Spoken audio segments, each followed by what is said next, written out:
All right. Pardon me. Whoa. Hello. Happy Friday. Let's do this thing, people. Hope everyone's doing absolutely excellent. I just got in from a jog, so I apologize. I'm a touch disheveled. I thought I had more time than I did. But good to see you all today. Thank you for all the early birds. A lot of you here already, no doubt.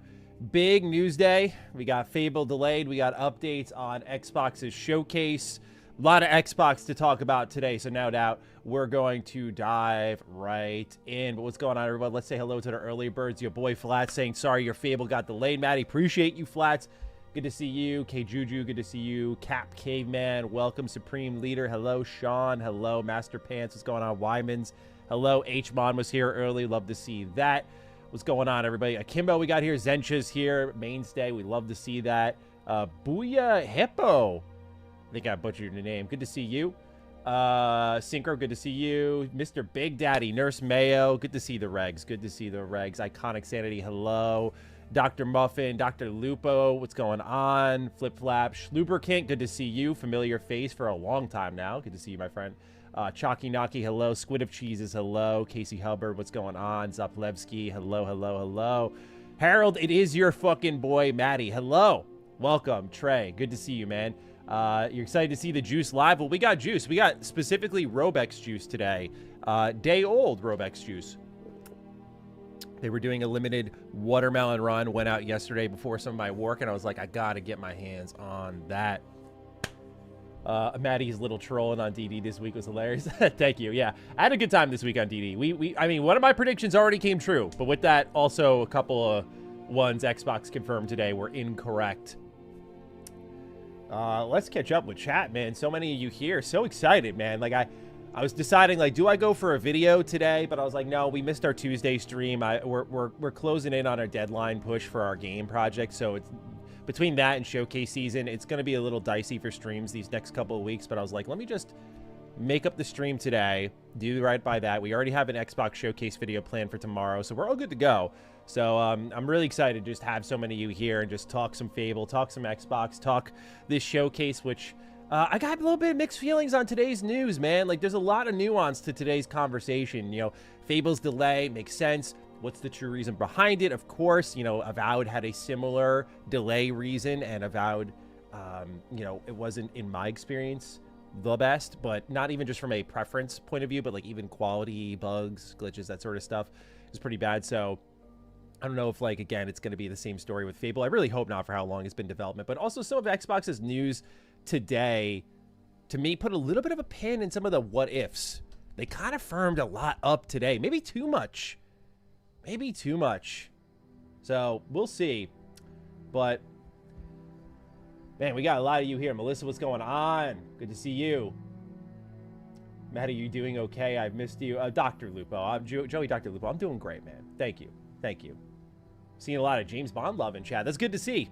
We got a fun Retro Rebound video coming out tomorrow. It's ready today, but Josh was up pretty late editing it, and there were a couple of things that I wanted to tweak with it before we went live with it. It's one of my favorite videos we've actually done on Retro Rebound. I think it's just hilarious. So we're waiting to publish it until tomorrow, but that'll be fun to dive into. But a lot of 007 love these days, which is good to see. I'm glad the game's doing well. All right, let's see here. Got our first super chat of the stream. Thank you, Red Bandit, for supporting the stream. Could you imagine Fable and The Witcher 3 DLC come out in the same month? That's the thing, man. We'll get into it. My brain immediately went to the following. Expanse, Exodus, Fallout remasters. And it's like, okay, and we're going to throw Fable in there. And then I forgot about this, right? Here comes the DLC for The Witcher 3. It's not going to be easier for Fable next year. In fact, it might be more difficult. If that game isn't like 10 out of 10 great, which I think it has a chance to be. Playground's a great team. But if it's not 10 out of 10 great, like, there's a lot of great options around it. And Avowed had the same thing. Avowed came out, and it was right next to KCD. It was right next to, a couple months later, here comes Oblivion, which was heavily rumored to be shadow dropping that year. Tainted Grail as well. So many great options in that first half of the year, which is why one of my biggest criticisms of Avowed is, like, it's fine, but why play it when there's so many other better options that are not even like, I'm asking you to go deep in your backlog. They all released that year. So I feel like Fable can run into that issue just a little bit, but I think Fable has a way better chance of like exceeding the high quality bar that's necessary for a game like that. So I'm excited for Fable still, but it's definitely put itself in a similar position. All right, let's catch up with Zensha. Good to see you. Thank you as always, Zensha, for supporting the streams. I hope you know just having y'all here is like good enough. So just thank you to those who are always like recurrent supporters like this. It's super helpful. It's super kind of you. So Matty, maybe I am crazy, but wouldn't you think in this weird era of gaming that devs would want to make shorter but better games so they can have more releases, which equals more money? Let's bring up a story, actually. I think that's where the industry's trending a little bit. Here we are. It's from Games Radar Plus. This is a really great question. I'm glad you brought this up. So the reason I don't think we're going to be getting as much DLC is because one of the kings of DLC is kind of dipping out. You take a look here at this story. Don't expect Witcher 4 expansion, CD Projekt Red says. It would be difficult to make extra content when it's already trying to squeeze 3 Witcher games into 6 years. Without diving fully deeply into it, basically you have Mikhail Nowakowski, who is the CEO of CD Projekt Red, talking about how their goal is to release 3 full Witcher games in the span of 6 years. And like, you can't do all the DLC when you're doing that. Like, you have to just keep the rolling resources going in. And that's why I said I think 4, 5, and 6 are going to share like a very similar world space, and they're going to just keep reusing those assets and building more games, because I think ultimately that's what players want. Again, Fallout New Vegas is one of the most important games ever, not just because we love Fallout, but it's because it's a great example of a game that has staying power in the minds of hardcore gamers. It sold extremely well, and it was made in like a year and change because it just reused everything Fallout 3 had handed to it.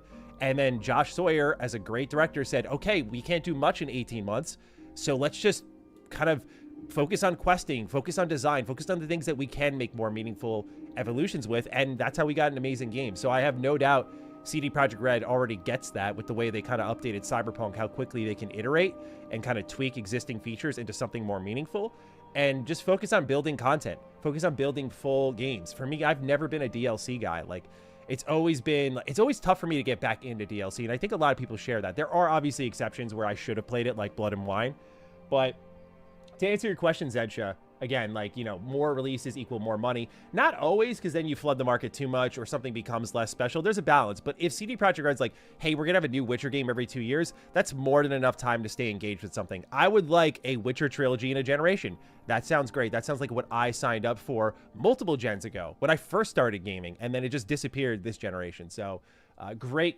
question here. I'm glad you asked this. Definitely a subject for a future video too. I gotta like parse through the interview some more, but like I really liked what CD Projekt Red was saying there personally. Witcher 4 better be long as fuck then. Oh, Flip Flap, I don't think we have to worry about that. Although I do think the industry is also trending to like kind of what we saw with Fate of the Old Republic. I don't know if y'all watched the video on that I made, but Fate of the Old Republic is prioritizing shorter and more replayable. That's what old BioWare did, and that was very sustainable for them. The moment they started to go for like Inquisition, Anthem, like bottomless games, it's just impossible to keep up with that, dude. You have to like completely rethink your infrastructure to like make it more additive than purposeful, and I don't think that leads to the best content. That's a great point. Tyler Merciless said Majora's Mask 2 reused a lot of what the previous game did, and now it's one of the best. Yeah, like I admittedly have not played Majora's Mask yet, but I have played Ocarina of Time. I've heard I would like Majora's Mask more, but Majora's Mask is a great example as well of just like, hey, here's all the pieces in the previous game. Let's do that again, and apply all the lessons learned. You know, sometimes your first time out, I think gamers are way more forgiving than people give them credit for, because I think if we know it's not like when we get The Witcher 4 and they fuck some things up, if they do, it's not like we're sitting here going, oh my God, like we're not going to get Witcher 5 if we get it at all until like the mid 2030s. But knowing that that might be like 2-ish years away makes me a little bit more like I'm easier on the game because I know they can iterate quicker, and I'm not going to be waiting forever to see that next entry. I mean, plenty of my favorite series were like that, where it's like, you know, there's some, I mean, again, I grew up on BioWare games. Like, yeah, there's some jank. I didn't give a shit because like, dude, in a couple of years, like, you know, Mass Effect 1, and then here comes Origins, and then here comes Mass Effect 2. It's like the wait was never long. So when something wasn't like perfect, I'm like, okay, we'll get it next time. I'll be here in a couple of years, no doubt about it. So, yeah, man, I just I like what some of the industry starting to do, which is just focusing on next project and maybe less on DLC. It still comes down to budgeting and scaling and scope and resources and all that, no doubt. Like, it still plays with all the stuff that the Western side of the games industry is going to really struggle with for a long while, until they kind of figure their shit out, because, you know, again, China's coming. That's the main thing. Like, they have a crazy work ethic. They work for cheaper. They'll work weekends. They're making games faster, and they are making games in a lot of ways better. Maybe not on, like, you could argue, an ethical front, like, you know, working weekends and working that many hours, not great. But the West is going to get completely swallowed whole by that eventually, especially because of the salaries that are paid out, which bloat things like the game budget. And then when that happens, dude, like, you know, it becomes unsustainable, which is why when companies like Xbox decided, hey, we're going to go multi-plat, I'm like, okay, cool. And Phil Spencer was kind of driving this idea of like, well, we're going to go multi-plat because when we do that, we're going to reach more gamers. And I'm like, but you're not solving the core issue. The core issue is game budgets. You know, when you solve the game budget issue, then you can start to think differently about how you approach your platform. But until then, all you're going to do is keep increasing an already bloating budget to keep up with the amount of users you're bringing in. You get what I'm saying? So it's always going to scale. And then eventually you've been on every platform. You're on PlayStation, you're on Xbox, you're on PC, you're on Switch, you're on phones, you're on cloud. And your games still aren't selling enough because the budget is too high. And until you target that and the amount of manpower, I feel like this industry is about to go wide. Like, you're going to see a lot of teams, but smaller squads. A lot of Sandfall Interactives, kind of. Like, I think a lot of teams are going to be inspired by that. No doubt there will be more AAA efforts with, like, multi-100-person teams, but, like, the days of Ubisoft doing business the way they do it, where they're just like, hey, we have multiple thousands of people employed here. I do feel like those times are coming to a close, and I'm not pulling for people to get laid off. It's just that I don't think it's sustainable with the amount of money that's demanded by people working in the industry versus how these products sell, and how, you know, you see companies like PlayStation kind of retreating back to their walled garden. Nintendo will always be a walled garden, a very successful one at that. So, you know, there's just, what's interesting nowadays about today's industry is there's so many strategies to kind of get to that main point of success. You know, some are like day and date, all platforms. Some, like smaller games, benefit from, like, I'm going to focus on one platform, like PC.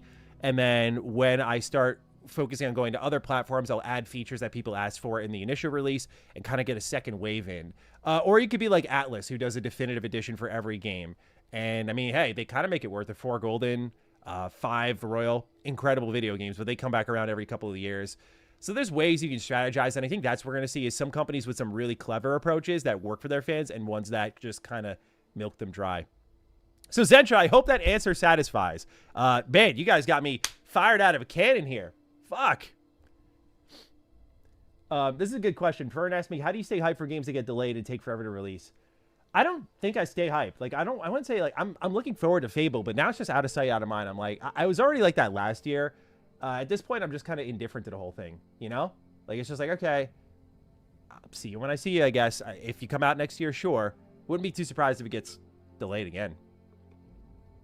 Because, again, they're giving me the same reason that Avowed got delayed. And Avowed was not polished at release. It was... You can go watch my review. There's a ton of bugs. Not like the fun, lovable jank type bugs. Let me catch up with some of these super chats. I'm sorry, I missed a bunch, guys. I was going and going. Sencha had that super chat. Schlubercrane asked me, speaking of longtime viewer, I was talking to my girlfriend the other day about how crazy it's been to watch you grow and improve over time. Keep it up. Oh, that's very nice of you, dude.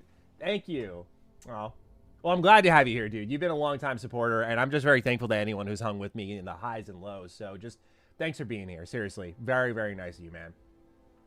Kung Fu Hot Dog said, hi from the UK, Maddie. First time super. Do you live in a home where YouTube noise doesn't disturb the neighbors? Are you looking forward to Gears of War E-Day?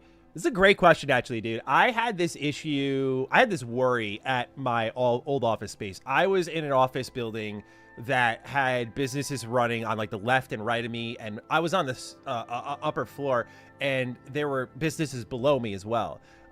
So I also, my office, the main place I like where the internet ran through, because I wanted to use a wired internet, was in the front room, which is right next to the hallway where like people were always walking by and stuff. And the walls weren't necessarily thick. It's funny because this place I think used to be used for by like a therapist or something. So it's like privacy is kind of important. But nonetheless, I remember being really worried when I had some of my freak out moments. Like when I saw KOTOR remake, Chris Raygun and I were in my office together, and I was like stomping the floor in the middle of the afternoon, like screaming. I'm sure the people next to me definitely knew. But where I live now, no, it's not a problem at all. And frankly, I don't give a shit. But no, in all seriousness, it's not an issue. But am I looking forward to E-Day? Absolutely, man. Thank you for asking.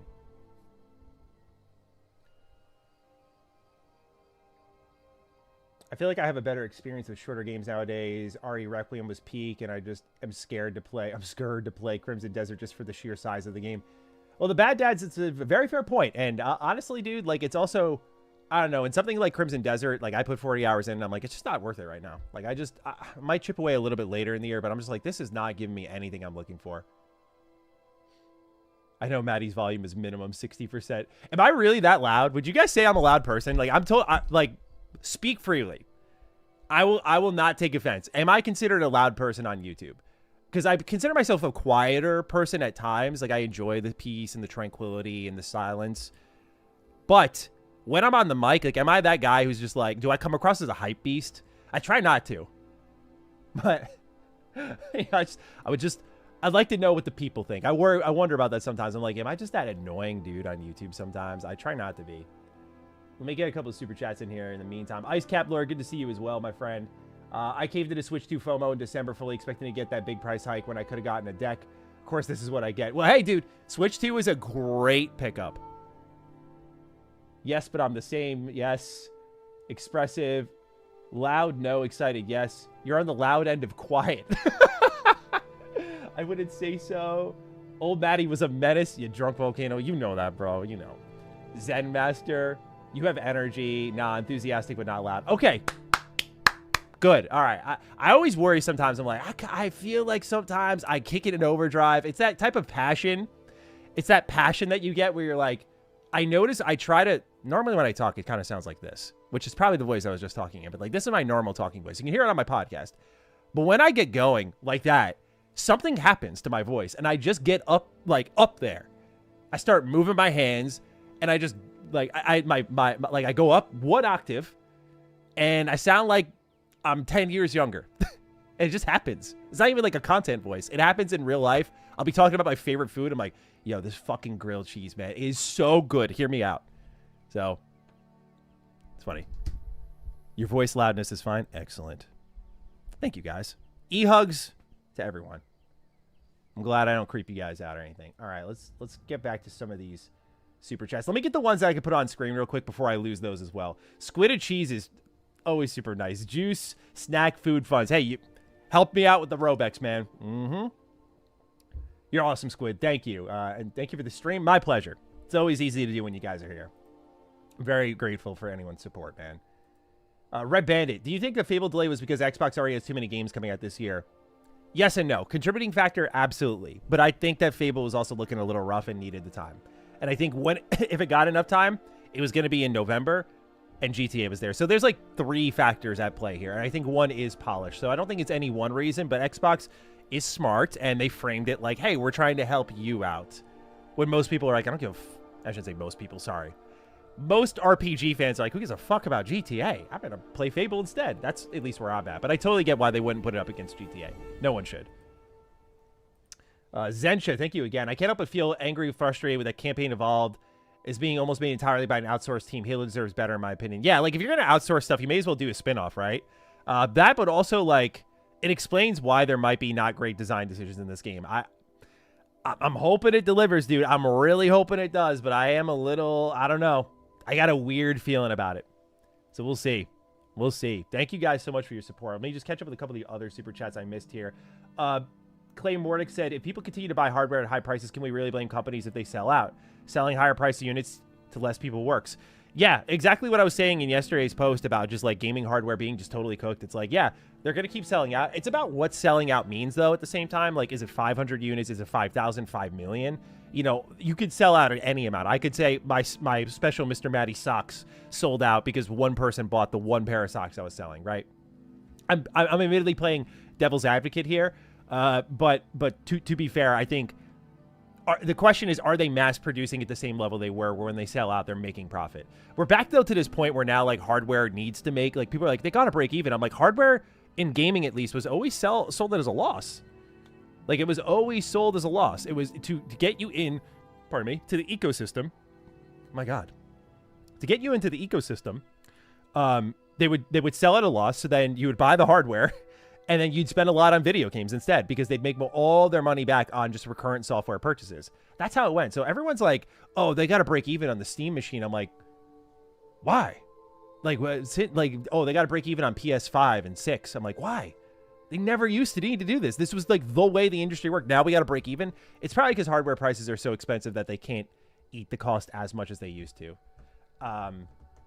It's certainly a elongated conversation, that's for sure. Thank you, Clay, for your super chat. Not luck with the last super chat I missed here. Thank you guys for the early support. Not to be that Doom guy, but the fact that we used to get trilogies within 5 years. Now we're lucky to get one game in 10 years makes me sad. I'm getting older, age 32, so I need games to speed up. Hey, you and I are in the same mindset, dude. Totally. It's actually one of the big motivators. I don't want to speak too much on it because obviously we need to deliver, but like as a team, the way we're producing our games, and I'm starting, again, the reason I'm excited for what like CD Projekt Red is saying is because I think a lot of the industry is starting to feel the same. Like one thing that we talk about when we're making our game is we want to harken back to that early 2000s era in a lot of ways. But more importantly, from a business point of view, I want to harken back to that era a bit from like the feeling you got. Like it is a video game and we're not going to just drop this and say goodbye for 5 to 8 years. We're going to drop this and I want you to see us again very soon. So the way we produced our assets is in a way where we're focusing, whether it be not just art stuff, but even tools, where they're just empty slots waiting to be filled with stuff, whether it's pre-existing or newly made. So we can focus as artists, if you want to call us that, just making things and then releasing them to the public. Obviously that, like we had a write in earlier, it does try to, you do get more content out there and maybe there's a benefit, but I also kind of want to embrace the way I produce my video content. Is I take a lot of pride in the fact that I run a really efficient operation. I get videos out on 3 channels and I do it through the help of a great editing team and a lot of very like well-constructed scripts and just like being knowledgeable about the topics from just like naturally engaging in the industry. It all kind of comes together really well. So I want to bring that energy to like game development. And so when I see people like, yeah, dude, like I wish I got a trilogy in 5 years, it's like, that's an aim for us for sure. It's like, let's really spend a lot of time, which is what I think CD Projekt Red's doing. That's why I've kind of had a little bit more informed speculation, is I think we're kind of like on this same trajectory of like really focusing on the future by taking a while on the first game in that series. So then when it's time to do game 2, game 3, game 4, and so on, you're really trying to push it into multiple games coming out quickly. We'll see. Obviously, we're a way fucking smaller team, but it's something that I think a lot of the industry is going to try to harken back to soon. So while we'll probably just be one of many, I hope we can start delivering soon so we can be one of the leaders in that, because it's something I'm really passionate about.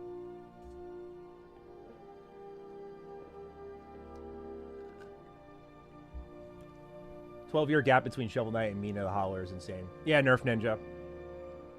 They should have retweaked how they responded to their Kickstarter goals. Probably just said, hey, we're going to make Shovel Knight 2 and we're going to give you all for free. Kind of what KCD2 did, to do right by their backers. Because you can do that. It's not easy, but you could do that. And then they tried to make a 3D Shovel Knight, which I don't think was a good idea. And so, at least Mina the Howler is reviewing really well. I saw this morning it sold 55K units on Steam alone. That was a buy to support for me. I don't know if I'm going to get to it immediately, but I love Yacht Club games. Shovel Knight is immaculate. I haven't played any of the Shovel Knight DLC or anything like that, but I really love Yacht Club, like what they've done for the industry. I don't want to see them go away. This was totally like, hey, I'm going to play this, but I'm giving them my $20. Like, and I recommend you do too. They're one of the most important indie developers in our space. We can't lose them. And they said they need to sell at least like 500K units to be in a good financial spot. So here's hoping. I think the community kind of accepted that rallying cry, and will show up. But like, I'm going to do my part. That's for damn sure.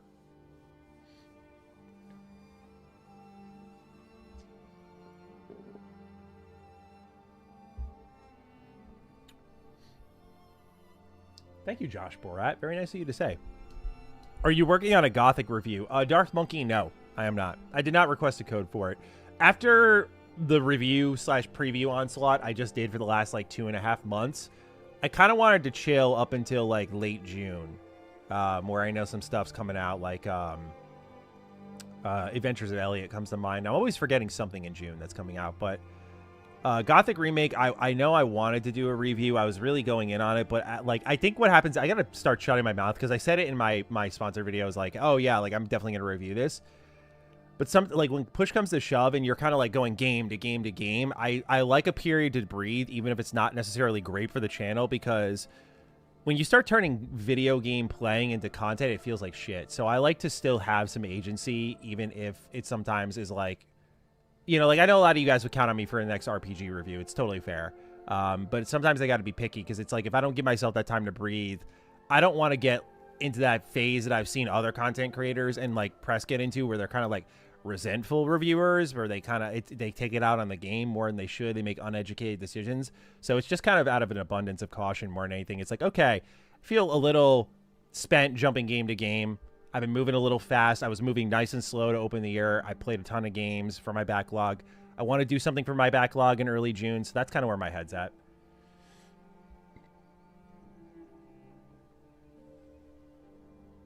A lot of great questions today. You see No Man's Sky with another free update? Yeah, they're crazy. They are so crazy, dude. Do you think Control Resonant will shadow drop at this Summer Games Fest? Shadow drop's interesting. Has there been any rumors suggesting that? I didn't know that was even a possibility. But Control Resonant in general will definitely be there, I'm sure. Hector, we're focused on PC right now. We'll see if we can do console, but we're focused on PC right now. It's more like a resource thing, like do we have the money to do it? So we're focused on PC for now. Holy cannoli. What the hell's going on, chat? Jackalop, thank you for your $50 super chat, man. Very nice of you. You do great work. Found your channel because of the KOTOR Remake update videos. My brother and Revan, welcome. Welcome to the KOTOR cult. We appreciate you. This is very kind of you. You don't have to do this, man, but thank you. Just super nice of you. But yeah, really looking forward to the KOTOR remake. Yo, here's a hilarious story. I'm so glad I get to tell this. Okay, let's bring up the tweet. This is an amazing story. I'm glad someone wrote in about this, because I would have forgot otherwise. Okay. Let me go to my Twitter account here. So Jeff Keighley, where did he put? I've been responding to Jeff a lot lately. Okay, Jeff Keighley posted this. He said, manifesting, it's not a Star Wars tease. Now, I'm not bitching, by the way, to be clear before I open this. I really like Jeff Keighley. Jeff Keighley used to follow me on Twitter. As of, like, yesterday, to my knowledge. As you can see, my man no longer follows me.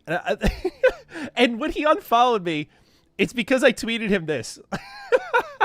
Now, it might have been one of those things where he was like, oh, right, I meant to unfollow this fucking clown a while ago. So, I mean, whatever it is, I don't really care. I just thought it was hilarious that this post was what he was like, this fucking guy, this fucking son of a bitch, unfollow.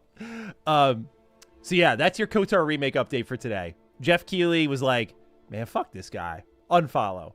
So maybe it won't be there. That's my read of the situation. Jackalop, thank you again for your very, very kind super chat. We appreciate you. Anton K, I am drinking a watermelon concoction from Robex. Paul Murs, you got me, man. Yeah, I am actually buying a RuneScape subscription and the free gold on those free gold websites. Jeff Keighley's a meme, dude. Yeah, I mean, I love Jeff Keighley. I really do. I respect what he does. I know he doesn't always hit the nail on the head. He kind of, like, for example, I think killed a little bit of a high guard. He may have just caught my high guard coverage and heard me say in passing, like, yeah, this is kind of the blessing and the curse of the Keighley. Like, he can help you or he can destroy you. And he definitely helped destroy high guard. But I thought that was mad funny, the unfollow. I'm like, okay, dude, sure. Have I seen the Persona 6 leaks? I have. Oh, have I? We do not like how this protagonist looks. That said, the other supporting characters, like the girls, like the red hair with the black, like that, she looks awesome. Nice and emo. The other character looks like one of the navigators with the headset on. And she just looks like, I mean, some people are speculating it's like a spy espionage theme, which I think would align with where Atlas has been going.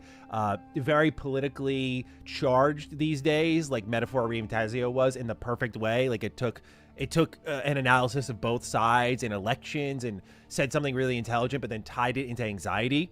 It's a fucking brilliant game, dude. So I cannot wait for Persona 6. The fact that it's coming out September next year hurts a little bit. I'm like, dude, holy shit. Like, we've been waiting forever for this one. But definitely looking forward to it. Obviously, it's the reason, 5 Royals the reason I got into game development, speaking of which. Thoughts on COD Modern Warfare 4? I'm not trying to be a hater, Spike Bebop. I want to care, but I just don't. I just don't. Like, I saw the trailer. I watched it in full. I'm like, okay. You know, like, I don't know, man. It's like, I think I've just outgrown it. Like, at this point, like, Black Ops 6 was a good send-off for me. I was like, okay, great campaign, renewed movement system. That's the COD I'll sign up for when there's actual changes. But already Modern Warfare 4, I watched on Twitter, is Infinity Ward's like, or whoever's making the game, sorry, was beating the drum of just like, here's all the things we're bringing back. You know, we didn't forget. We've been listening. And I'm like, dude, you know, just this fucking cycle. I've been doing this since high school. I just don't care. And I know the Modern Warfare campaigns are typically better. But when it comes to like, Modern Warfare 3, that was awful. So building off of that, best of luck to them. If they even are. Bearded Husband says, so to compensate for higher console prices, they'll just reduce game prices, right? Yep. That's how it should work, right? Simple. Easy. Hire this man. He gets it. Chief Adam says, and thank you again for your super chat, guys. This is awesome. It feels as if hardware got better, developers... sorry, I think I misread this. It feels like as hardware got better, developers forgot how to properly scope their games. Do you think better hardware and tools would speed up development? You're not wrong. I think it depends what hands it falls into and the team size. And look, I will say this. It's very natural as a developer. I'm guilty of it completely. I'll speak totally to it. Like, we've had to like dramatically rethink our project in its early days to kind of like get it to the right scope, because your eyes get bigger than your stomach. Passion's a real thing. Everyone's excited and you're like, we got to go for this. Like, this would be so cool if we could pull it off. And then like reality hits you in the face. I think that's something that's tough to get over. You can definitely though make more intelligent decisions based on your timelines. That's what you learn pretty quickly. And so that's kind of where we're at. But like, with the tools getting stronger and better, what's really happening from my guess as well, because it's not like I'm in these studios really like drilling into like, oh, that's what's happening. But when you see how like poorly optimized games are nowadays, I blame it on the powerful tools being used as a way to brute force things. And we're dependent on AI tech now to get better performance when it used to be a boost. Or I should say stable performance when it used to be a boost. Lego Batman specs, well, it runs great on Steam Deck. I mean, I guess I should shut my mouth about it, but it's a great example. When you look at that, the spec sheet for that, it's like, or the PC requirement sheet, sorry, it's like, the fuck is this? Like, this is a little terrifying, but it ended up running really well on my PC. 007 honed in on its optimization, so it's an effort thing too. Like, we have to really focus on this, but I think it's also, the rule of thumb should be optimize early and optimize often. It's a rule of thumb for us at least, but I think a lot of people get these strong tools and then trust the strong hardware to just kind of brute force it, and the rest is history. 007 is fantastic. I got into Fleming because of Book Fair, so I feel the work Iowa has done on the character, especially the MI6 base details. Yeah, they've done a wonderful job. It's made me really want to get into like the movies. It's made me want to get into the books. I've been in a big 007 mood, like just making lots of retro rebound videos on it. It's been a lot of fun, man. But I'm glad people are enjoying it so much. I felt bad I was a little tame on it, but also I had to be honest with you guys. Like, it was one of those games where I was like, yeah, there are parts I really like, but also like there's parts of this game that remind me of games I've played before, like Uncharted, where I'm just like, yeah, this never really did it for me as well. I'm not really the target audience. So I guess it's a testament to how good it is that I still have enjoyed it thus far. I'm almost done with it now, but it's... Got a piece of watermelon stuck in here. What the fuck? But yeah, I'm almost done with it. It's been really great. Nerf Ninja, thank you for your super chat. You guys are crazy today, man. Thank you for the support. This is awesome. I'm trying to keep up with the questions and give meaningful answers, so I apologize if I go fast at all. Plate is full, 007 and Mina, we eating good, boys. So that's the thing I was talking about yesterday. I was like, the thing that's frustrating about hardware prices, of course it's money, but it's like more we have a passion for this industry to grow and to get people involved, and there's so many great games right now. This has been a great year for games. As I said, like, I don't know if I could do my worst games of the year list so far. Like, I'm halfway through it, and there's only one game I put on my top 10 worst games of the year, and that was High Guard. And I'm not even trying to bully the game. It's just like, it wasn't great. It's the only thing I played this year I'm like, not great. Otherwise, though, like, I look at the list of games that I've played this year, and literally all of them have been, at worst, fine. You know, like something like, for example, Crimson Desert, I'm not looking at going, that's one of the worst things I played this year.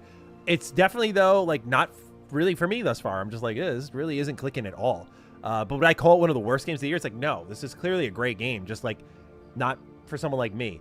Where prior years, it's been like, oh, this is an objectively terrible game. Now, we still have a whole other half year to go. Give it time. There could be some real colossal disappointments in waiting for us. But right now, it's looking great. This first half of the year has been awesome.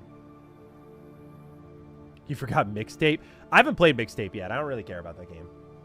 If I got 3 hours to kick around, I'll try it out and see if it's actually one of the worst games of the year. But I don't really think. I don't buy into the hate for it. Scar, I'm glad that you really like the ESO soundtrack here, dude. Appreciate it, dude. I really like having the Elder Scrolls on in the background. If you guys ever get tired of the Elder Scrolls, we'll have to find like a different soundtrack to play. Maddie, you could have made bank glazing Crimson Desert. It's just not, I don't know, bro. It's just like, you gotta tell the truth. I don't know. Like, I'll do my final verdict video eventually on Crimson Desert. Now that the updates have slowed down, it's starting to feel like the next month or so is a good time to finally pull the trigger on it. I don't want to do a KCD where I like wait the whole year. It's starting to feel like a good time to do it. But yeah, like, I know, I mean, a lot of people who do love it, like, I mean, I think they're sincere about it. They've put their hundreds of hours into it. But like, to me, it was just like, wide as an ocean, deep it as a puddle a lot of times. But also just like frustratingly archaic, but also really great. And that's what made it so like, you know, it was like I just kept like looking for another great thing in it, and it just didn't deliver as often as I wanted to. Again, I'll expound upon my thoughts a bit in my final verdict. I do want to, like, now that I've been away for a little bit, put another like 20 hours in and see where that takes me, and see if that takes off from there. Because then that's the interesting story. Because what's taken me so long for the final verdict of Crimson Desert has been assessing my own open world taste. And that's why I was like, let me wait for Lego Batman and see how I feel. I'm like, no, I'm not burnt out on open world. This is a really great open world game. And yeah, it's a little familiar in like how it approaches things, but like there's a flow to this. There's a, I know where the good things are in this, and like, let me play Skyrim a little bit. What's that feeling that it elicits from me? One of my favorite open world games of all time, and how these two games are kind of constructed with the same ideology, but why does Skyrim give me a little bit more? So it's been more of a broader assessment of open world taste than anything. Let me read this super chat. I've had it up on screen for a little bit. Finally got around to playing New Vegas, KCD2, and Resident Evil. What are some other narrative-heavy games you recommend for gamers of our taste? Man, where do I fucking start? That's such a broad stroke question, McLovin. Narrative-heavy games, and your New Vegas, KCD2. It's funny, I don't know, would you call New Vegas, like, narrative-heavy? It's, like, choice-heavy, but, like, a lot of that game is just running around and shooting stuff and just wandering, and you talk a little bit. Yeah, for sure. You talk a lot at me, but, like, try Deus Ex. Admittedly, I have minimal experience with Deus Ex, just playing only Human Revolutions, but I hear that too much, that how great it is. So I would be regretful if I did not recommend that. Witcher, of course. Witcher 2 and 3 are excellent. Not that 1 isn't, but 1's really old. I'm looking at my collection here, see if I got any other recommendations for you. Narrative-led RPGs, like some great narratives. KOTOR, of course. Anything BioWare before 2012. So Mass Effect 3 and prior. Anything BioWare, you're good. You're golden. The original Fables. Especially Fable 1. Fable 1's got a lot of heart. I understand if you can't answer, but if you had to guess how far out you say your game is, a year or two, maybe I'm just curious. I don't want to say just in case I'm wrong, and I mean that in the positive way. Like, we're turning a corner where I have an estimate in my head of where we will be, but it's possible we're actually closer. So I don't want to say in case I'm also wrong and it goes the opposite way, but I do have a window in mind, if that helps. I appreciate you super chat, and I appreciate your interest, but it's one of those things where I just don't want to give you guys the wrong info. But I do have a window in mind, and this deadline's been quite telling as we push to this June deadline that we have. It's been quite telling of what we're like really good at, what we need help on, and fortunately, a lot of the screws we need to tighten are kind of like getting solved in real time. So I'm feeling really good about moving forward, but we might be able to shift things up a little bit. But again, time will tell. Every deadline requires a little bit more reassessment. So thank you for this, though. I appreciate your interest. Jackster. Love the dog picture, by the way. We love that. Hey, Maddie, have you heard of a game called Box Room on Steam? It lets you create your own game room with game cases based on your actual Steam library. That's cool. No, I haven't heard of that. That's awesome, though. I love that. I love that that's even a thing. It's also kind of crazy. It reads your Steam library and updates them. That's really awesome. Let's take a look at this. Box Room Steam. Let's see here. Yeah, take down the super chat.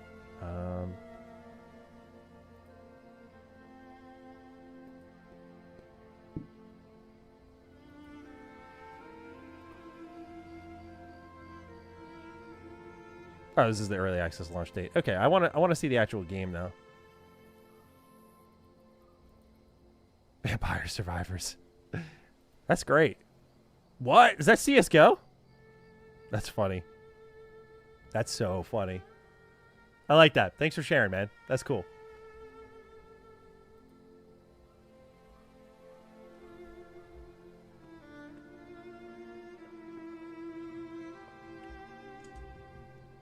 How much is this game? Well, it just says early access.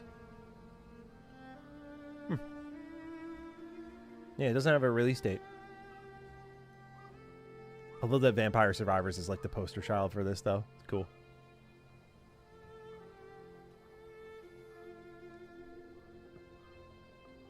Francisco, Roblox has a few spots all over the country.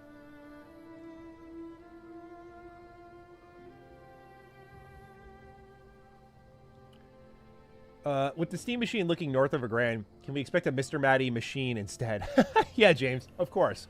I'm producing our own console. We're actually not making a game.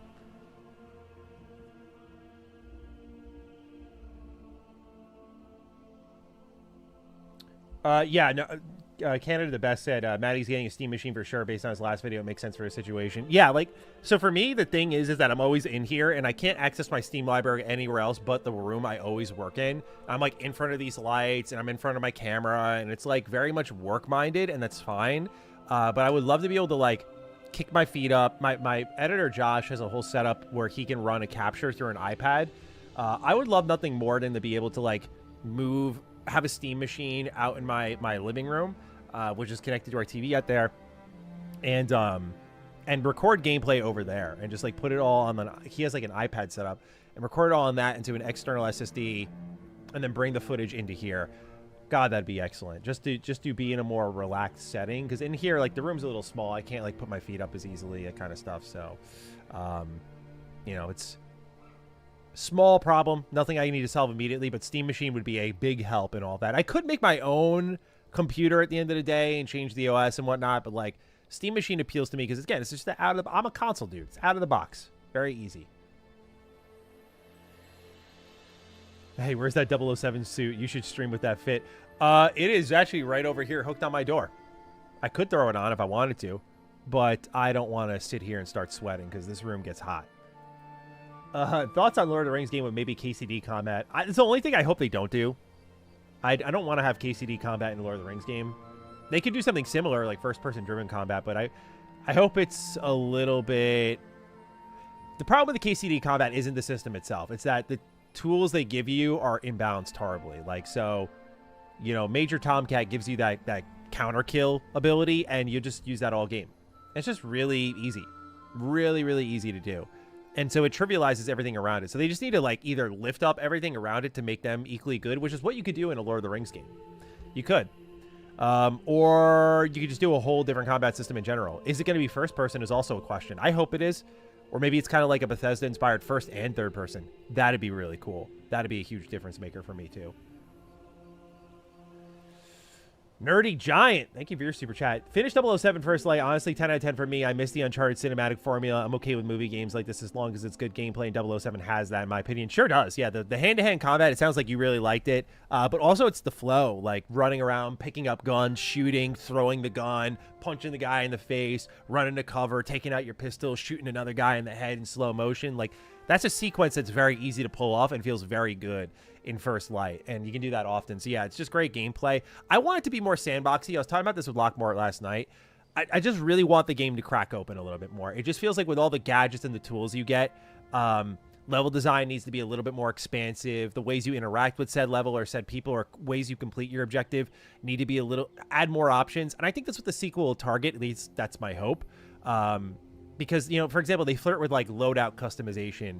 And I would like to have that, like, okay, I went into this mission with like my laser watch, with my phone dart and something else. And it's like, okay, I'm gonna go in with those, but I'm gonna be walled off from other things because I didn't prepare my 007 that way. So, yeah, man, like I hope they expand that for me a little bit more and just lean a little bit into the Hitman stuff that they have going on. But it is a great framework, no doubt about it. Turtle Deity, good to see you, my friend. Any big wishes for next week's showcase? Yeah, dude, of course. KOTOR remake, gotta do it. KOTOR remake, you gotta throw it out there. I think Blade would be really cool to see. Star Wars Zero Company comes to mind as well. I think we're definitely gonna see that with a release date. That's what I'm really excited for. Persona 6 would be probably my biggest wish right now. Like, that is definitely off the top of my head. Like, please, please, please. Like, come on, dude, finally. But also, if it's coming September next year, I'm not really setting my hopes too high. Those are a few that come off the top of my head. CKF, thank you for your super chat. Hey, Matty, hope you're doing good. I am. Thank you. Joining late here, but just wanted to throw out that I'm really disappointed about Fable. I was looking forward to the stretch of Dawnwalker, Wolverine, Fable, GTA. You're still eating really good, to be honest with you. I'm not trying to defend the delay. Like, I have my own frustrations. We'll actually do our slot video in a sec here. But, dude, like, I feel you. But, hey, if Dawnwalker got delayed, I'd be like, oh, I'd be really hurting. Because I'm like, then we have no, off the top of my head, big RPGs right now. Oh, speaking of, for the super chat from earlier, big wishes. I was going to say, we have no RPGs this year. But also, if Clockwork Revolution does drop this year, then that'll solve everything. But, dude, still, even if you just get Dawnwalker, Wolverine, and GTA, that's still pretty fucking sick, to be honest with you. Dawnwalker's looking awesome. Wolverine's looking awesome. We'll get more of that this coming week. It just sucks that Fable's going to drop in a month that is extremely busy. You know?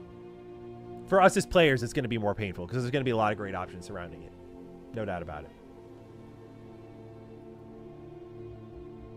Was that a Sabrina Carpenter reference? No, it was not. When I said please, please, please, no, it was not. I enjoy a little Sabrina Carpenter music from time to time, but no, that was not. Right now, I've been on a Hayley Williams kick. Her new album is fucking great, dude. I fucking love Hayley Williams. Like, that new album, it's been like stuck in my head. Like, I just keep listening to it on repeat. She just has like a way of making music that just sticks in your brain. It's not even like, oh, I'm a huge Paramore fan. It's just like, her lyrics and the tunes, it just sticks. Steam Machine equals much lower settings in the living room. Will you mind playing at 30 or 40 frames with FSR on your TV for major titles? Sure. Why not? Gives me more range to test things? Sure. I'd run Retro Rebound, as you know, Claymore, so 30 frames doesn't scare me.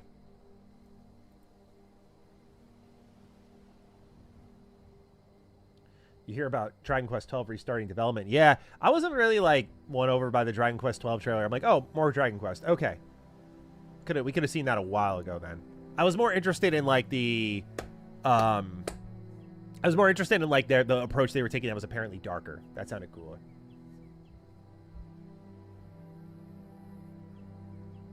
I will look into that, Schluberkint. Thanks for the shout-out there. Chief Adam says, Amazon should have Patrick Gibson play Bond in the movies as well. It'd be a good way to synergize Bond between different mediums and reach a bigger audience. That would be... I like where your head's at. Since they're kind of talking publicly about, like, we're on the hunt for the next Bond, I imagine that won't be the case, but that would be awesome. He is a great Bond. Like, his voice and everything, I mean, he does a phenomenal job. So, he has me really excited for the future as well. I'm almost done with my drink, so if you hear me slurping at all, apologies. Almost done, though. Good Lord. We're at the point where it's like there's a lot here. Aha. Oh, at the bottom of this is a actually, hold on. No, that's just an absolutely massive piece of watermelon. All right, it's done. I love the taste of watermelon. Let's talk about it. RPG guy not interested in Dragon Quest? No, I am. Like, it's just, I have very little Dragon Quest experience outside of the HD 2D remakes and playing a little DQ8 when I was a kid. Otherwise, like, Dragon Quest has never captured me because, like, I enjoy the warm blanket feel of it, but, like, the most played Dragon Quest game for me is Dragon Quest Builders 2. Because I love the universe, I love the art, I love the vibes, I love the coziness. But Dragon Quest, as an RPG series, like, it has very... By the way, I know this is what people like about it, so I'm not saying it like, please change it for me. Its combat's very, like, fair weather, very boring, and I'm just like, yeah, it's just like, if you grew up with it, I'm like, oh yeah, classic Dragon Quest combat. I'm not saying you need to go Persona with style, or baton passing, or Expedition with, like, presentation. But I don't want to, I'm not trying to stay closed-minded. I want to try Dragon Quest 11 again. See if that wins me over, but it's just so slow. That's how it defines. So fucking slow. So when I saw DQ12 and it was more like da da da da da da da da da, we're all happy and like here comes the main protagonist looking like fucking Tapion from Dragon Ball jumping off a cliff, and I'm like they told us it was gonna be darker. Like I was for the darker vibes. That speaks to my soul. So them going back to, like, it's Dragon Quest again, I'm like, yeah, that's not as interesting to me, unfortunately. So that's my very tacky, annoying answer on Dragon Quest. The Neon Pack, thank you for your super chat. Yo, M-Dog, I'm very early designing a mostly solo game. Well, best of luck on that. Comedic stealth sandbox, immersive sim. Got any advice? I'm extremely passionate. I have some novel ideas. Marketing, PR firm, feature blow. Thank you so much. Okay, well, that's a lot. We haven't got to the marketing phase, so I'm less knowledgeable about that. My plan is to lean into my channel as sort of a foundational piece to just talk to you guys about the game as it gets updates when we're ready to show it. I don't mean like, hey, join us on this multi-year journey. I mean like it's ready and like let's give you guys like pieces of the game to kind of like see over time. And hopefully someone backs us who is like going to give us the megaphone and be like, okay, we're going to put you in like showcases and stuff, but also not me specifically unless they want to, but like our game and showcase and stuff to reach people who don't watch my channel, but that like I'll be a centerpiece in sort of communicating about our game. PR firms, I have way less to say on because my interaction with PR firms has not been like from a professional standpoint. The games they play, I think, make sense for the developer side, but for the creator side, I don't have like a nice thing to really say about some of the interactions I have because they're very like picky, play favorites, and it just doesn't rub me the right way. So again, on marketing and PR stuff, I have less to offer you. Feature bloat is different. It's again really easy to have your eyes bigger than your stomach. I think make it work first, then make it. What does my programmer say? Was it make it and then make it work and then make it work real good or something like that? He has like 3 phases to it. I can ask him about it. I don't think he's available right now, but he just said it to me last night in a meeting. But anyway, the idea is making it work first and then make it pretty. Do not make the mistake of trying to make your game look... I mean, even on the bare minimum levels, like make block game do block things. Make it function back-end wise and then start making it look pretty. It'll save you a ton of time and you'll just focus on building a... You'll know the fun factor and how you want to expand that loop. Try to finalize things. I don't know. You said immersive sim, so I'm going to assume there's a story. One thing that was a problem for us in our early days was the story was kind of like this nebulous thing. Like we like I had a story written and I had to rewrite it a couple times because of feedback I was getting. And so the story, as we were trying to progress at times, was a little more nebulous. And so because things could change, things could grow. So there's certain things you want to bolt down. And I'd say narrative is one. Like write your story, and no doubt, like with any story, you eventually like you'll think about it in your subconscious, you'll make adjustments, you'll make tweaks to it, but write your story and try to bolt that down as quickly as you can, because that'll also define the mechanics in your game and how characters behave and how they react to things, especially if you're doing immersive sim stuff. So I think that would be a huge thing for you to do, just like really lock it down so that you can create some sense of stability. So YouTube tutorials are your best friend. I talk to a lot of devs and ask for advice and feedback and that sort of stuff. And like, they're like, dude, tutorials on YouTube, like better than going to class, better than going to school. Like you can just find out what you need to know there and just kind of build from there. So super useful tool. Obviously, it does not replace like foundational knowledge, but it helps when you know what you're doing and then building on top of it. It opens up your way of thinking. Just remember, game developers are problem solvers at the end of the day. That's all you're doing. Solving problems. All right, a couple more super chats here, and then we'll get into the news here. And again, Neon Pack, best of luck. Best of luck on your journey, dude. Not easy making a game, so be proud of yourself that you're taking the journey on. And I guess last piece of advice as I get these links up here. Just know it gets really hard. Like people say making games is hard, and it'll become clear what that means. Because for me, it meant like kind of renewing your energy over and over and over again. And in my case, being responsible for a team, when we had to make changes, when we had to make shifts, renewing their energy as well, or trying your best to. It's not easy. And as Ken Levine said to me in my interview with him, if you want great advice as well, listen to that one. It's literally the featured video on my channel. So when you click on MrMattyPlays right below, that'll be the first video that pops up, because it is such golden game developer advice. And one thing that Ken said to me that I've always believed in, but hearing it from someone like him who's been there, done that, really helps. Kind of saying like, okay, it's not just Matty who wants it. He said stick-to-itiveness. You need a level of stick-to-itiveness to deliver games. And it's just that you got to be able to hang with it. So go listen to that interview on top of everything. If you got an hour, it'll give you a lot of great insight on development. So best of luck to you, man. Appreciate the thoughtful advice, man. Love your shit. Been here since Survivor 2299. Good luck with everything. Good luck to you as well, dude. My pleasure. Would you just Lego Batman at full price or wait on sale? Interested, but I'm not spending $50 to $70. Wait then. If you're not convinced, wait. I want you to be comfortable with your purchase. I would wait. I love the Lego Batman. I would happily pay high price on it. But I also love the Lego games. I love Batman. Like, these are two of my favorite things coming together, and this is an Arkham game, which I love, love, love. So, yeah, dude, like, if you're not convinced yet, it'll feel even better when you play it for $50 or whatever, and you're like, damn, dude, I should have bought this full price. This is amazing. So, fuck it. Just wait a little bit. You're good. Tons of stuff to play in the meantime. I've only ever played on Xbox. What games do you recommend when I get a Steam machine? I enjoy games like Fallout, Mass Effect, Baldur's Gate 3, KOTOR, KCD. Well, you've played a lot of the things I'd recommend. I'll pop up my Steam library real quick. Let's see what we got. Tainted Grail comes to mind. That's a great PC game. Not great on consoles. Solasta 2, I've been messing with that. That's really good. I'm assuming when you're saying Steam machine, you're looking at like Steam exclusive stuff. Let's see here. Let me get rid of recent activity and ready to play. What else do I got here? Dishonored 2. Yeah, Dishonored 2 is in here. That's a great one. Highly recommend that.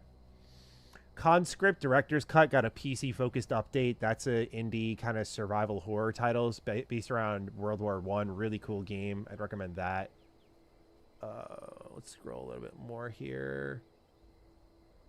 Dragon Ball Gekishin Squadra. If you like MOBAs and you like Dragon Ball, how about that? Anything else here? Fable, I'm going to recommend again. The old Fable games are great. Fable Anniversary is on Steam.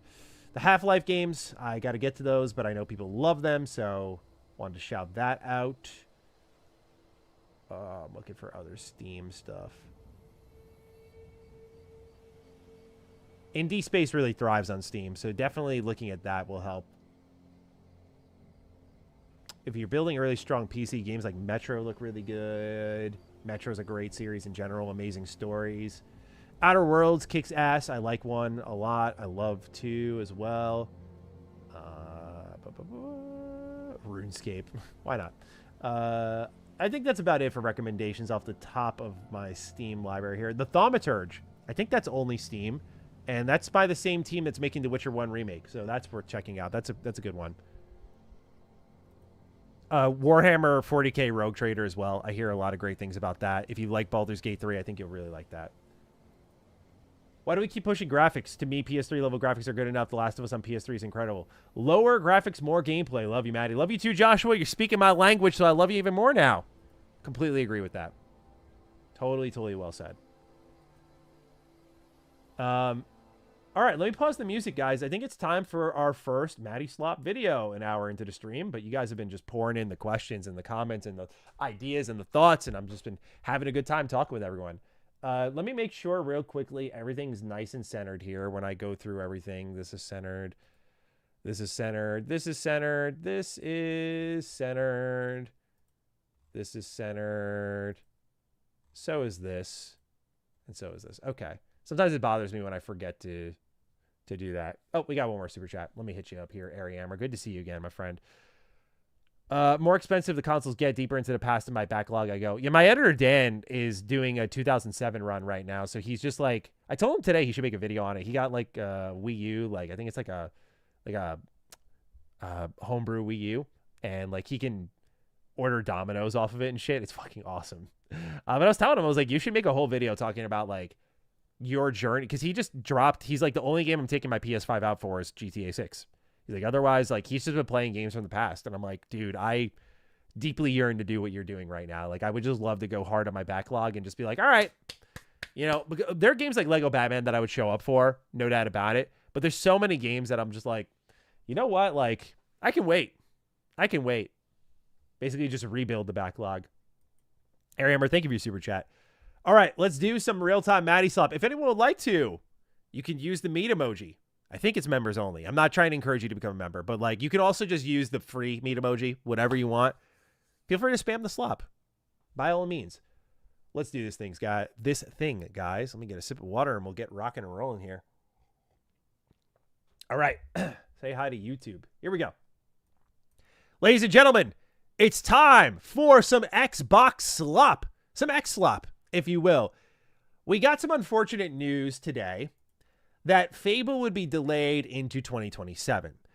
I'd like to talk about this pretty extensively because this is one of my most anticipated games. I remember covering Fable being brought over to Playground Games. It was a rumor by Eurogamer, and I want to say that was 2018. So we're pushing into a decade wait here. If you've been like me, you've been tracking it since that initial rumor. 2025, I thought it'd be the year. Like, this is going to be the big developer direct game in the summer and would launch in the holiday season. No. When they pushed it to 26 and they did not give us a date in 2026, I was like, this has to be late 26. The fact that they even put it top of 2026 means that this is still a ways off. When they started to firm up, we're coming out in 26. You know, we saw the LinkedIn post. They were saying, we got one more game this year after Forza Horizon. I was like, okay, Fable actually might come out this year. They're actually doubling down, but GTA is looming. It's sitting there and it's waiting. And Fable looked like when we saw it, the developer direct, it might need a little bit more time. But that time it needed may have pushed right back into the biggest game of the year, the generation, and possibly of all time. Not really someone you want to go head-to-head with. Well, that all builds up perfectly into what we learned today, which is, again, Fable got delayed. And so 2027 should be the year, February specifically. Here is the post by Xbox. They put on Twitter, this year is packed with incredible games for Xbox players to enjoy, from Halo Campaign Evolved, Gears of War E-Day, and Call of Duty Modern Warfare 4 to Control Resonant, Star Wars Galactic Racer, and Grand Theft Auto 6. In order to plan our game launches through the holidays in a way that works best for players, we're moving Fable to February 2027 so it can have the dedicated moment it deserves. We're excited to be giving players a major new look at Fable, as well as our broader lineup at the Xbox Game Showcase on June 7th. Okay. First off, let's start off with, like, there's more at the showcase. Cool. We already expected that. I'm looking forward to learning more here. That said, this lines up with what Xbox has been saying for a while.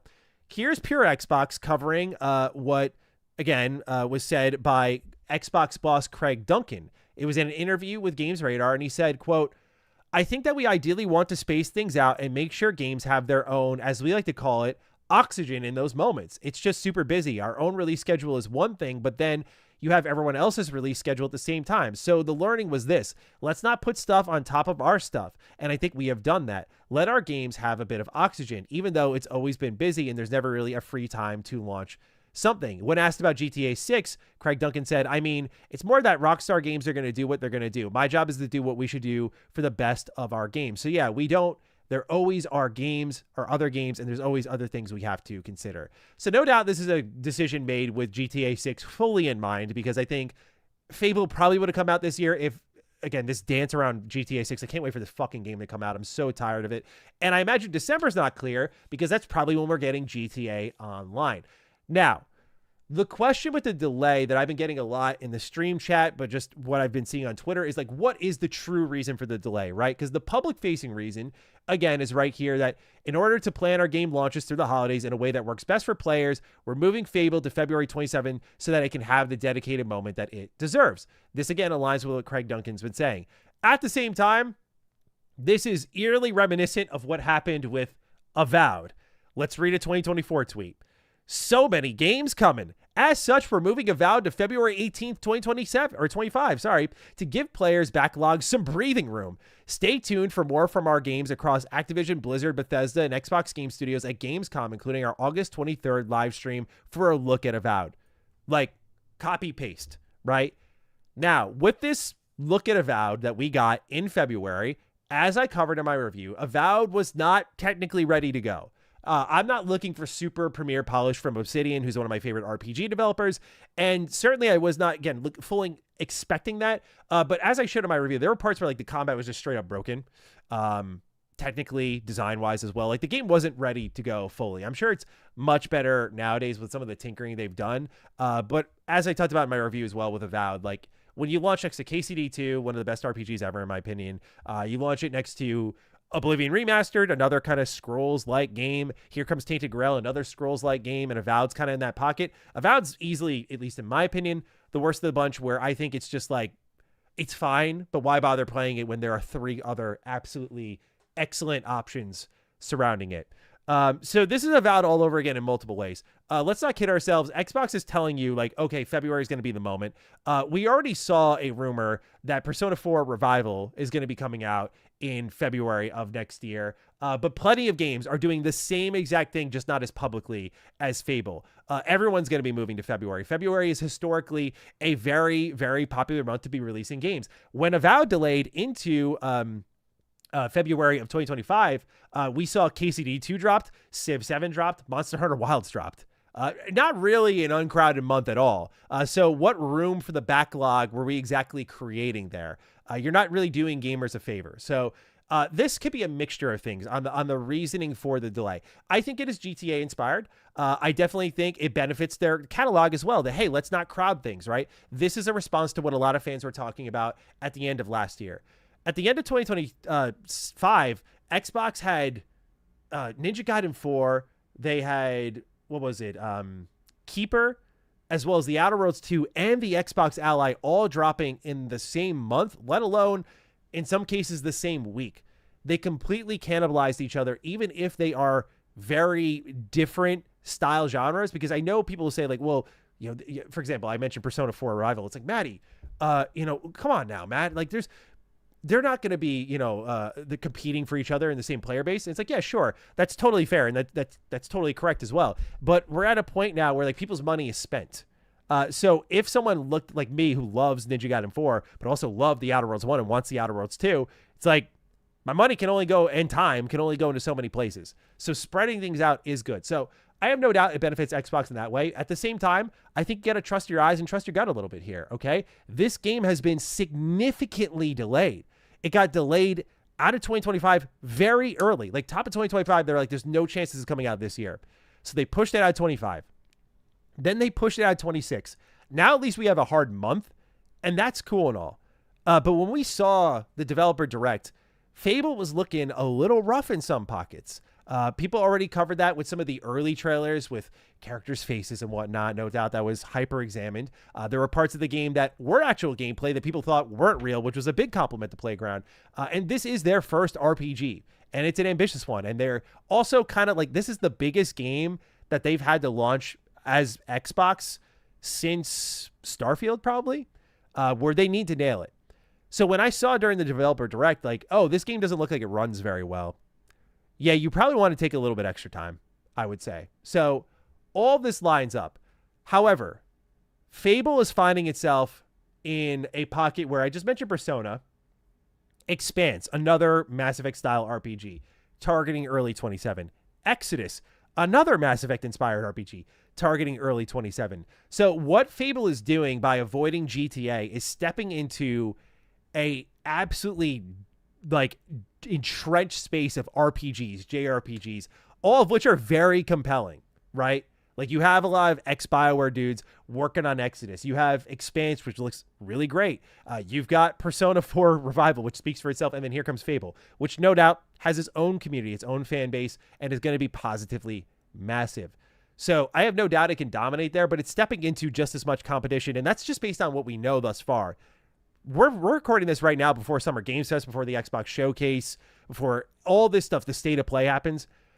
There's all the chance in the world. And by the way, Gamescom, Opening Night Live, the summer, the Game Awards at the end of the year, plenty of time for lots of games to drop in February or around it that are going to be very competitive. I do not think Fable will be standing head and shoulders above everyone else. Like it's the only big RPG there. So it's going to be very competitive. Now, that's my kind of spiel on what I'm expecting right now when it comes to Fable in 27 and the reason behind it. I think it's just 3 reasons, and they all contribute to the delay, and I'm looking forward to it still. I hope that it is more polished when we actually see it this summer showcase and kind of gives us a good feeling. But no doubt, Xbox kind of between this and the recent Xbox Game Studios podcast they did, kind of put a little bit of a pin in some of the hype going into the showcase. But that'll be a separate conversation. For now, what I want to do is take a look at Fable, the window it kind of left open, if anything could fill it. So let's start going down what we know so far here for this Xbox showcase. Halo campaign evolved. We've covered this pretty extensively back in April. Its early access and its actual release date had leaked. This is thanks to Grunt API, and as covered here by Insider Gaming, they said known Halo data miner Grunt API has posted a cryptic tweet on X that has caught every Halo campaign evolved fans' attention. The post itself includes 2 math equations, and what this speculates is that these would mean early access and official release, with the math equation seemingly pointing towards the corresponding dates for Halo campaign evolved. Some players in the comment section have solved the equation. Campaign evolved will get its early access release on July 23rd on a Thursday, where the official release will be July 28th on a Tuesday. Okay, so there's one game. That's July. Keep in mind what I'm thinking here. Every game needs its own oxygen. So probably one game per month is where my head's at. Gears of War. This is the big developer direct game. This is the one that they're focusing the end of the showcase on. Well, here's Insider Gaming again. There was a WWE sponsorship, and here's Gears of War E-Day as the sponsor for it during a September-based WWE event. Normally, wrestling promotions are month of things. Like, it's burst marketing. Like, okay, this is coming out right now. So you wouldn't be wrong to assume Gears of War E-Day is targeting September. So that fills in that slot. We just learned about Call of Duty Modern Warfare 4. They dropped a whole new shiny trailer on it. And alongside that was a post on CallOfDuty.com. This is Warfare Without Limits. Call of Duty Modern Warfare 4 releases on Friday, October 23rd, 2026. On PlayStation 5, Xbox Series X and S, PC, and Switch 2. That's your first Switch Call of Duty game, on just a little side note there. But there's your October game from Xbox's proper studios there. And no doubt, Call of Duty wants its own moment. What's also kind of telling here is Call of Duty's also avoiding GTA by close to a month, which is hilarious to think about here. But that big trailer is there. Maybe this also means Call of Duty doesn't show up at the showcase. I mean, last year, Xbox had the balls to do there. We have just one more thing for you. And it was a Call of Duty game. It was one of the worst ones, too. Black Ops 7 was terrible. The fact that that was a showcase ender is fucking crazy to me. But my hating aside, let's keep going. Another game that we know about from Xbox first party is Minecraft Dungeons 2. This was recently revealed back in April at Minecon, I think it was. But it's targeting a fall 26 launch. So that's going to find its way in its own pocket. Minecraft is positively huge. It's for a totally different audience from I think most of you watching this, maybe for like a kid or something like that. So it'll find its own pocket ahead of GTA. I'm sure maybe it'll find its way into like an October or a late September. Who knows? But those are kind of, it's a good look at your Xbox first party. Now, this is plenty, but hear me out, guys. I'm just saying, okay? Fable was probably likely targeting November. So no one's touching November. I think anything October, like basically use Call of Duty as the marker. October 23rd, nothing's releasing after that. Okay, got it. I am proposing Clockwork Revolution this year. Okay? That's my fill-in for Fable. Now, because Twitter did Twitter things, when I posted this, a lot of the replies were like, did you not read the reason? Xbox delayed because of GTA 6. You think Clockwork's going to go head-to-head to GTA? I'm like, brother, use your brain. No, I'm fucking saying that I think Clockwork is ready way sooner than that. I said there's a game for July, a game for September, a game for October, another game for the fall. I don't see anything for August. Granted, Halo is very late July, but there is the early access release. So, could Clockwork be ready in August? Is that too soon? Just last year, we got a 7-minute trailer. I don't think you do that if you don't have a game basically done. Before that was like a 4-minute trailer. They've continued to do interviews. They're continuing to chip away. I could see two worlds here. One, Clockwork Revolution joins the pantheon of RPGs coming next year. By the way, there's rumors that Fallout remasters are next year too. So for RPG fans like myself, yum, yum, yum. We're going to be eating so fucking great. That's fine with me. I'm just proposing the alternative as well, which is like Fable might not be ready, but Clockwork kind of had its own developer direct moment in the middle of a showcase and kind of stole everyone's lunch at the same time. And if it's not ready for this year, even more so, I'm like, dude, this game's going to be insane the more time it takes. I could see with how wildly ambitious the game is, it just takes into 27, but I am throwing out there the idea that this could be the fill-in. Also because there was that Game Pass leak. This was over on Reddit. Let me grab it real quick. Hold on. This will be an edit moment for those who are not in stream. Hang on. Reddit gaming leaks and rumors. This was a Game Pass Clockwork Revolution. Let's see if my keyword search does the trick here. Okay. Yeah, let's bring this up here. So what we saw here on Reddit is someone posted that Xbox's showcase titles leaked early, and there was a coming soon section for Game Pass that you could see on mobile specifically, and those games included, number one here, Clockwork Revolution. Hear me out, man. I'm just saying, coming soon. Again, this could be an early 27 title. It could easily be, mid 27 developer direct game. But when you've shown like so much of this already, do we need another developer direct? Maybe. I mean, it seems like it's got a lot to say, a lot to show. But I'm just throwing it out there. That this could make some real fucking noise, and it could come out like maybe in August. I would love to be surprised by this one, because right now what Xbox successfully did with this post, plus what happened with the leaks, and then on top of that, this Xbox podcast they did that we'll talk about in a little bit, kind of stomped out a lot of the awe and wonder about like what else first party might be doing. They're like, this is your lineup for the year. Again, when they post here, like, this year's packed with games for Xbox players. Then they mentioned Halo, Gears, Call of Duty Modern Warfare. And when you listen to what Matt Booty had to say about their upcoming calendar, he's like, yeah, we're starting with Halo. So he's basically telling us like Halo's coming first earlier in the year. And like, he kind of runs through what seems to be the release calendar. So I feel like you got to leave some room for a surprise. Now, this is me in my dreamy little world. A man can dream. I think it's a fun bit of speculation at the end of the day. But that is how things are shaping up right now overall for Xbox. Fable delay is really disappointing. At a certain point, you got to, I'm not going to doom it, but at a certain point, you got to wonder, like, God, what the fuck is going on? Like, that's where my frustration does crop up a little bit. I'm like, we went from like 25 to now top of 27. Like, this is fucking ridiculous. So it better deliver. It has to be a 10. Now you're in that position. Do they understand that? I hope so. This game has to be a 10. It has to be the best game they've published. And I guess the other thing is just like with how long it's taking, can Xbox afford to do this with all their other games to get that quality mark where it's like, how much time to take with Fable? They're giving it a very special level of treatment. The same thing Starfield got, and we saw how Starfield turned out. So, man, I'm really hoping Fable's great. But as for now, what I'm looking forward to most in the showcase, I guess Gears E-Day, and hoping that Clockwork shows up with a release date of some kind. So we'll see where things go, but Playground Games is on a roll no matter what, and I'm excited to see what they put together. Chat, I'd love to hear from you. Fable's the hot topic today. How are we feeling? December, yeah. December can't be a thing for Xbox. I'm seeing December in chat, but like I think that's GTA Online. I don't think that's going to be a window for them. Anything beyond October 23rd, just it cannot happen. Josh M., good to see you, brother.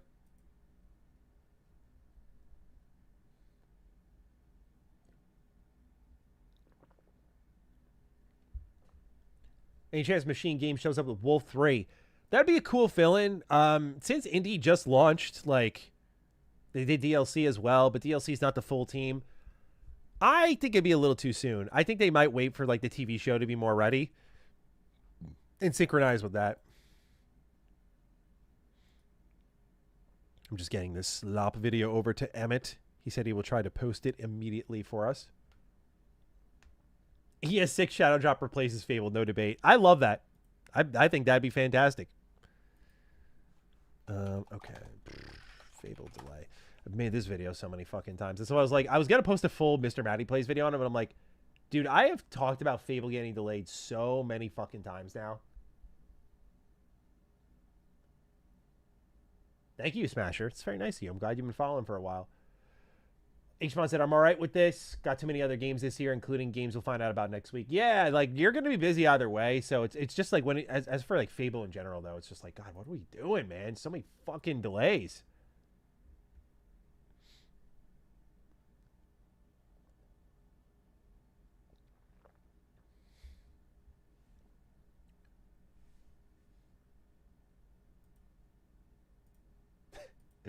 Squid and Cheese says, are we allowed to go kick a chicken IRL out of Fable frustration? I joke 100%. I'll just go to Riverwood. Good choice. Yeah. Or you could load up a Fable game and then you could like grab someone by the head and fart in their face for a while. That's a good way to blow off some steam, in my opinion, Squid and Cheeses. Whatever you want. You could burp. Like, Fable lets you do infinite burps. So you could burp in someone's face for a while and just like gross everyone else around you out. A lot of ways to blow off steam in the world of Fable. You could have a kid and abandon them, too. You could ruin someone's life. Why not? You could totally do that. That's the beauty of Fable. There's a lot of negativity, I feel like, in the gaming space today. Well, Asus, I mean, yeah, not to make excuses for it, but, like, I think people are mostly pissed about hardware prices. It kind of makes it, like, this impossible uphill climb for people to, like, get into games. So it feels like you're just in this, like, narrowing hobby. Where are you? Here you are. Okay. Sent that off to Sir Emmett.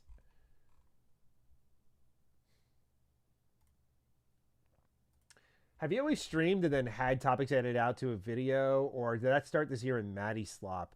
So originally what we did was I would stream and then end the stream, and then Emmett would wait till the stream is processed and he would download the whole stream and cut it up. Someone showed up in chat one day and said, why don't you just like record while you're streaming? Which I didn't even think like OBS could do these two things at once. So what happens is when I do Slop now, it allows us to get it out quicker, like day of stuff. So like instead of waiting for me to finish streaming, like Emmett's going to go work on the Fable video right now. So I can just get it off to him like that.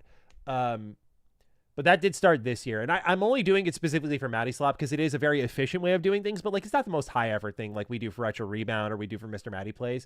So I don't want to turn it into like, I mean, a lot of YouTubers make fucking bread doing content this way, but it just feels wrong if I turn like the primary means of output into just like raw fucking content all the time. Especially because like, I think for my type of content, like it's very opinion driven and like my opinion is everything. And if I continue to just like spew it out without thinking much, which is what streaming invites a lot, I think that can just like fuck shit up. So, great question, but yeah, dude, it's just this year. It started with only Matty Slop. Ice Cap Lord, thank you. Fable was announced when I graduated high school. I'm about to graduate uni. I get the intent, but I came from a time when announcements for games were 5 to 12 months away, not for games one line of code in. Yeah, man. I think the most disgraceful one was still Undead Labs saying that like they announced State of Decay 3 when it was just like a Word document and they did a blur cinematic. I'm like, why the fuck would you do that? You don't even know what the fuck it's going to be. Like, I couldn't even fucking imagine that. Like, it's not even about like, oh, I don't want to mislead the fans. It's like you as the game maker are putting yourself in a corner. You don't know what it's going to be. Why would you announce this? I just don't get it, man. But yeah, completely agree that it's just like the time spent on some of these games is a little gross. Turtle deity, maybe not my best choice of words, but you know what I'm saying.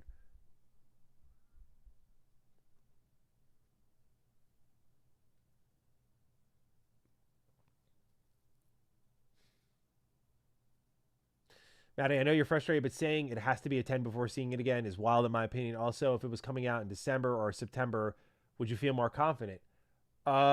Yeah, I guess because they would. I mean, I would assume if they've been doubling down all year that Fable's coming out in 2026, and fans were attacking people like me for saying like I don't know.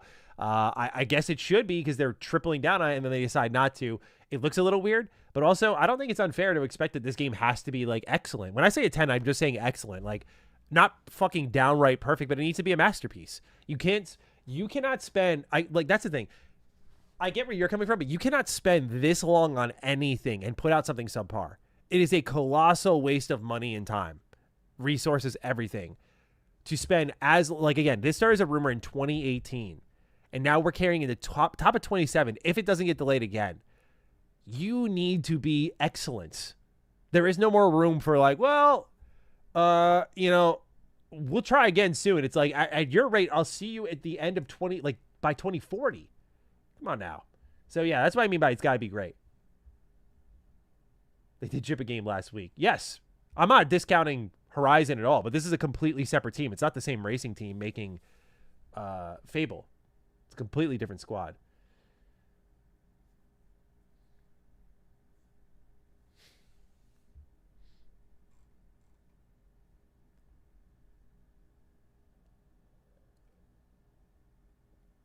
So if it's in line with the Forza type of reception, are we happy? Yeah, exactly. Like, for example, Forza is considered a masterpiece in its genre. That doesn't mean that it's great for everybody. Like, I'm not a big racing game fan. So I didn't review Forza Horizon 6. I played it for 10 hours and I was like, I don't have anything interesting to say about this. It's Forza Horizon 5 in Japan. That's fine. I had some suggestions on podcasts for ways I think they could iterate. Like, could you add planes? Could you add boats? How could you evolve this beyond some of the tricks in the bag that you had already with Horizon 4 or 5 and so on, that sort of stuff. But if it's great it's a masterpiece for RPG fans, that's all it needs to be, which means it might come with a little jank. But if it's allowing me to interact with 1,000 NPCs in a really meaningful way, that's more valuable than a certain degree of I'm thinking Naughty Dog polish where it's oh, it's pristine, right? It's you're not gonna really see many issues here, if any at all. So when I say 10, I'm talking about for RPG fans where it's it might be a little jank, but it's replayable, it's fun, it's thoughtful, it's interesting, it's memorable, all those great things RPGs can elicit.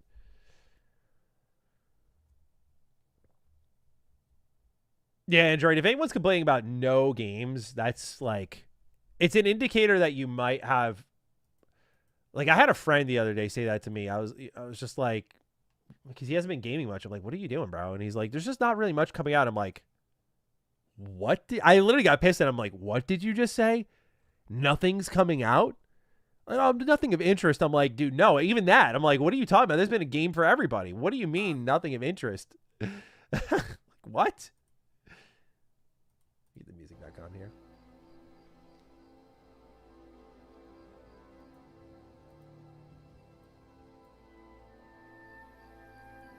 So yeah, man, I think if people are talking crazy on no games to play or it's boring right now, I'm like, sorry, dude, no. It's a great time to be gaming. It's just a terrible time to be interested in buying a console.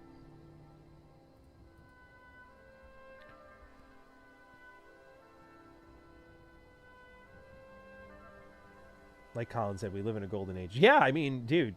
You have everything from Mina the Hollower at $20 all the way up to Lego Batman or Crimson Desert or Requiem or Pragmata at $70.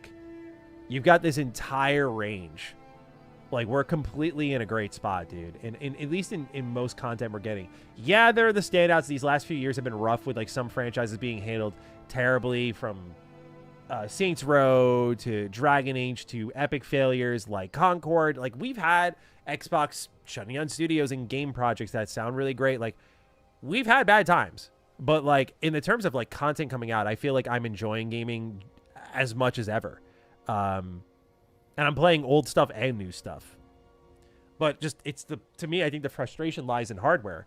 It's really hard to recommend getting people into gaming if there's no way to get into hardware for like a reasonable price tag. It's no longer like, oh, I'm going to buy little Jimmy a gift for Christmas or his birthday. And, you know, the PS2 Slim is on sale for $120. It's like great deals at launch now. That's crazy.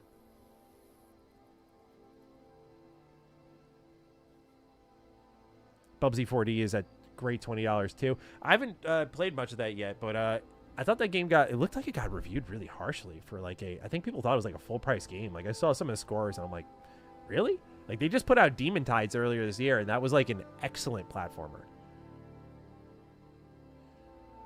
Do you think we're entering another golden age of RPGs over the next 5 years? Rodney, it sure looks like it. I mean, there's a lot of great RPGs coming up from, you know, I mean, you've heard me talk about them all. Expanse, Exodus, Fable, Fallout remasters, Persona, KOTOR, a lot of interesting stuff. Witcher DLC, Witcher 4, a new KCD game, new Middle Earth game. Like, yeah, there's a lot of interesting stuff for sure. Will they be, you know, a golden age? We'll see if they got to deliver, but a lot of stuff with high potential. Really high potential.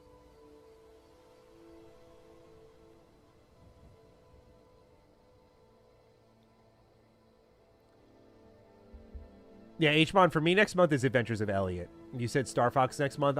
I'm interested. I want to try it. We've had some write-ins before, some super chats even, or they're like very infuriated with me. Like, you know, Matt, like, come on, you gotta try it, bro. I'm like, I want to, but like, I'm not like I don't get like joy out of just being in a ship and just floating along a level and just like I would like to fly free, fly true. You know what I mean?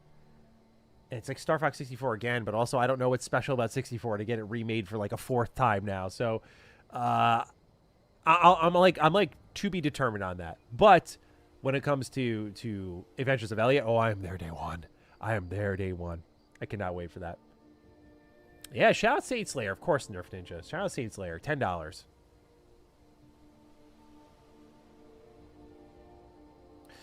Hey, man, I joined during lunch at work. Bummed I missed the showcase streams next month, but I'll watch them afterwards. No problem, bro. Happy to have you no matter what.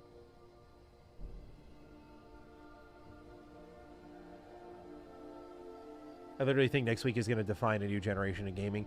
Yeah, dude. I mean, it should be a really exciting time. There are 3 big showcases, and that's not even accounting for Nintendo Direct, which could show out and just have its own fucking crazy stuff. Like, I mean, a lot of good stuff can show up. I can't wait to make my predictions video this coming week. I think it's going to be Monday's post. I've been kind of finalizing my list. Final Fantasy VII Part 3 as Xbox's showcase closer is what I'm hoping for since Rebirth is soon on Xbox. Do they do this before Rebirth, though? Launches? Like, Rebirth isn't out yet on Xbox, correct? When does that... Let me double check. I might be forgetting. Final Fantasy VII Rebirth Xbox release date. June 3rd. Oh, it's out by that point.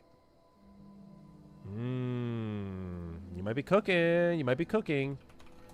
I think Xbox gets one big JRPG announcement, whether it's Persona or it's this. I do like your prediction here, though, but I feel like it might go to the Keelys because Square seems very hell-bent on the multi-platform push for this, and I think the Keelys is the most broad, like, just gamers, rather than Xbox, which is just, like, a platform.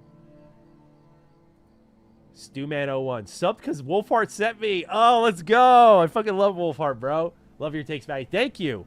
Well, you have great taste, my friend. Wolfheart is awesome, bro. I love talking to him. Such a good dude. Such a nice guy. If anyone's not checked out Wolfheart FPS, really, really good guy. And if you're like me and you love RPGs, I mean, that's all this guy talks about, like, exclusively. So, really great channel to be signed up for. He does, like, lore deep dives. He does news dives. Like, he gets into all of it. Really level-headed takes. Awesome guy. Super, super nice. And great hair. Really great hair. Envious of that man's hair. He looks like he belongs in a role-playing game. He was, like, when he was born, he was built to love and make content about RPG games. That's how I think about it. So, I said RPG games. Yikes. Sound like a boomer. Anyway, thank you, Stu, man. Shout out to Wolfheart. Awesome guy.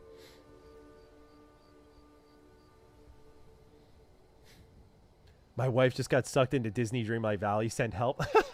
Kent, dude, I'm sorry. Best of luck, man. That is an addicting game. I played it myself. It is a ton of fun. Was I the only one waiting for Contraband to be re-revealed only to find out it got canceled? 12 weeks. Yeah, I mean, I was predicting the re-reveal for a while, but yeah, when it got canceled, I mean, that kind of went out the window, of course. But I don't think you were alone on expecting the re-reveal. Square, as of late, has had a great partnership with Xbox, which is why I believe it'll be there. Yeah, I don't think you are off the mark at all. I could see it showing up there for sure.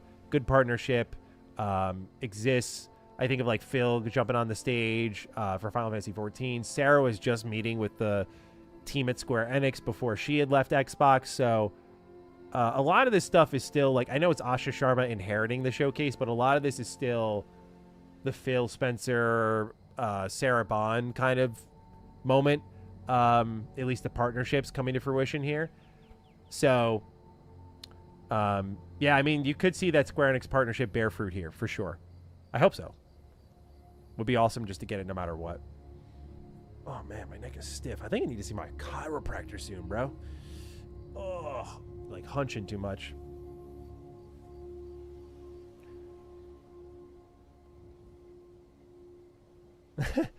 Caleb Green said, when the Lord of the Rings Warhorse news dropped, Matty and Wolfheart were my first creators. I checked to see their reactions. Yeah, that's a good feeling, man. I do love hearing that people are like, I thought of you first. I definitely get that a lot in the Bethesda world, and I'm really honored by that because, like, you know, we've been doing this for so long, but it's cool when people are like, I got to see what this guy thinks of it. Like, you know, what's the angle? So we appreciate that, man. Thank you. Because of Fable, be glad you don't know a thing about Persona 6. 2027 means that announced this month, out next year. I remember winter 2014 for PS3. Oh my god, yeah. But I want to know what Persona 6's like theme is, what its color theme is. Like, people are speculating it's spy, espionage driven. Like, that's cool as fuck, dude. Like, I want to see. I just want to see some characters, you know. I think Xbox needs a Hail Mary announcement this showcase. That's my 2 cents. I do think it needs to, like, kind of throw something out there to sort of say goodbye at the end as sort of a statement from Asha to round things out. At least I hope so. Since they now confirmed no Helix news or anything like that. We'll talk about that in just a moment here. We got to go over this Matt Booty interview and some new information that we've got on Xbox's new marching orders.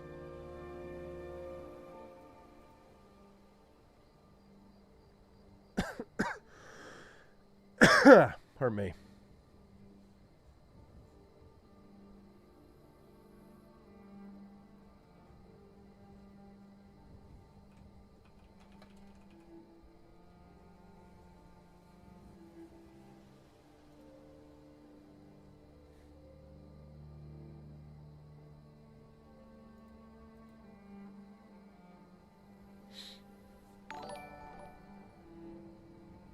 Did a sound effect just play? How the fuck did that happen? A super sticker. I guess I never had any presets for that, so... Congrats, Zbat. You're literally our first super sticker. I don't know what that is, dog, but thank you. Appreciate you. Good to see you here, my friend. I was like, wow. I was like, where did that sound effect come from? That's like the default Twitch alerts sound. Maddie, can you see Lego Batman devs, TT working on a proper Batman Arkham sequel? Yeah, so I loved reading... Okay, so let me bring up the comment section for our Retro Rebound video here on Lego Batman and Lego Star Wars. It was really fun to go through because there were some fucking brilliant ideas in there, dude. Oh, come on, guys. We can't... This is crazy. Why is it doing that? Thank you, Nerf Ninja. Face with steam from nose. I don't know what's happening. This is some automated ass shit happening on my stream right now. Let me open up here this video. Read some of these comments. Lego Lord the... Oh, fuck me. I didn't realize. Hold on. Ah, no. Display capture. Okay, read this with me. Lego Lord of the Rings with the Nemesis system. Like, that's amazing. What else we got here? Oh, my God. Thank you, Turtle Deity. We appreciate you, man, with your super sticker. Someone said a James Bond Lego game made in the same way with 20+ movies for inspiration would be awesome. Lord of the Rings Hobbit game. Yeah, the UI in Skywalker Saga is terrible. Oh, my God. I'm actually getting trolled in real time right now. Oh, this was my favorite one. We need a Lego Spider-Man game now. Lego Spider-Man game that hits different beats from all the Spider-Man media. That would be so sick. This is like the game right here. Open World Pirates of the Caribbean would be sick. Lego Harry Potter would be sick. Where's the... Someone said TMNT, I think, on this. We need Lego TMNT or Lego Ben 10 with this combat style. Yeah, that'd be sick. Bro.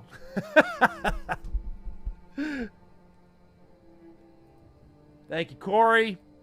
Thank you, Lost Dill. Thank you, Cyndaquil. Oh, my God. Red Bandit, thank you, man. This is awesome. Lemon character holding his hand in front of his mouth, grinning. What the fuck is this? What is this? What's going on? Why is it like this? What is a fucking super sticker? I sound like a boomer, but I don't care. I'm getting trolled. Thank you for your support.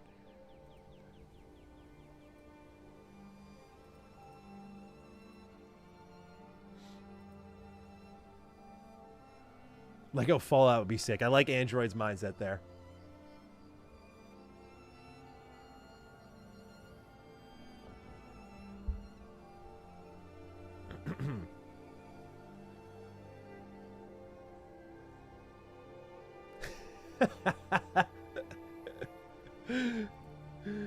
Might be, Maddie. Maybe turn that off before your next video. I guess so, bro. I guess so. I didn't even know it was on. I don't even know how to turn it off, to tell you the truth. So I'm just like, all right, we're stuck with it. You guys get to hear the default. I think it's like a Twitch emote or something like that. I don't know. Have yourself a great weekend, brother. You too, Z-Bat. Thank you again for showing up, dude. Appreciate you. Lots of love for you. Either I missed Maddie reading my super chat or he missed it. El Capitan, I actually don't think I saw your name here. Hang on, I might have missed you. El Capitan. I'm scrolling. I did miss you.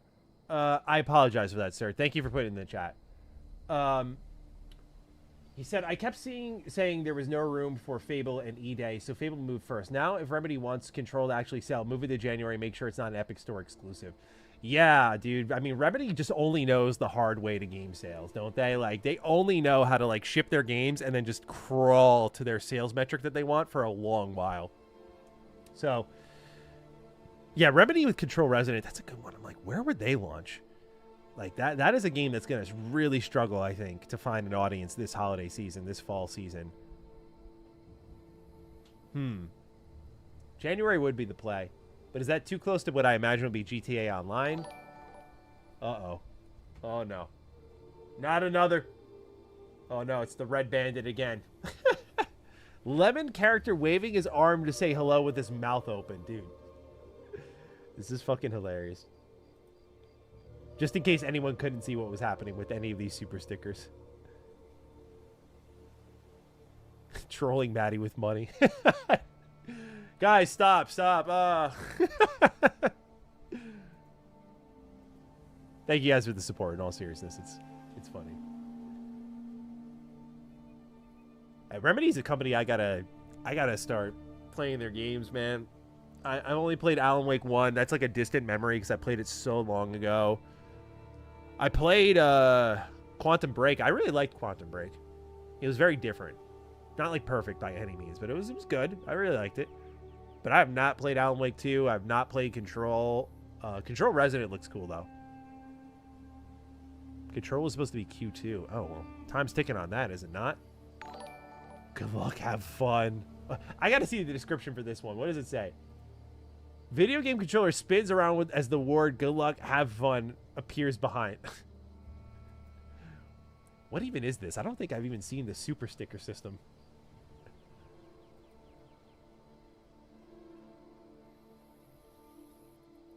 Oh yeah, Remedy did Max Payne. I did Max Payne as a kid. Max Payne was awesome.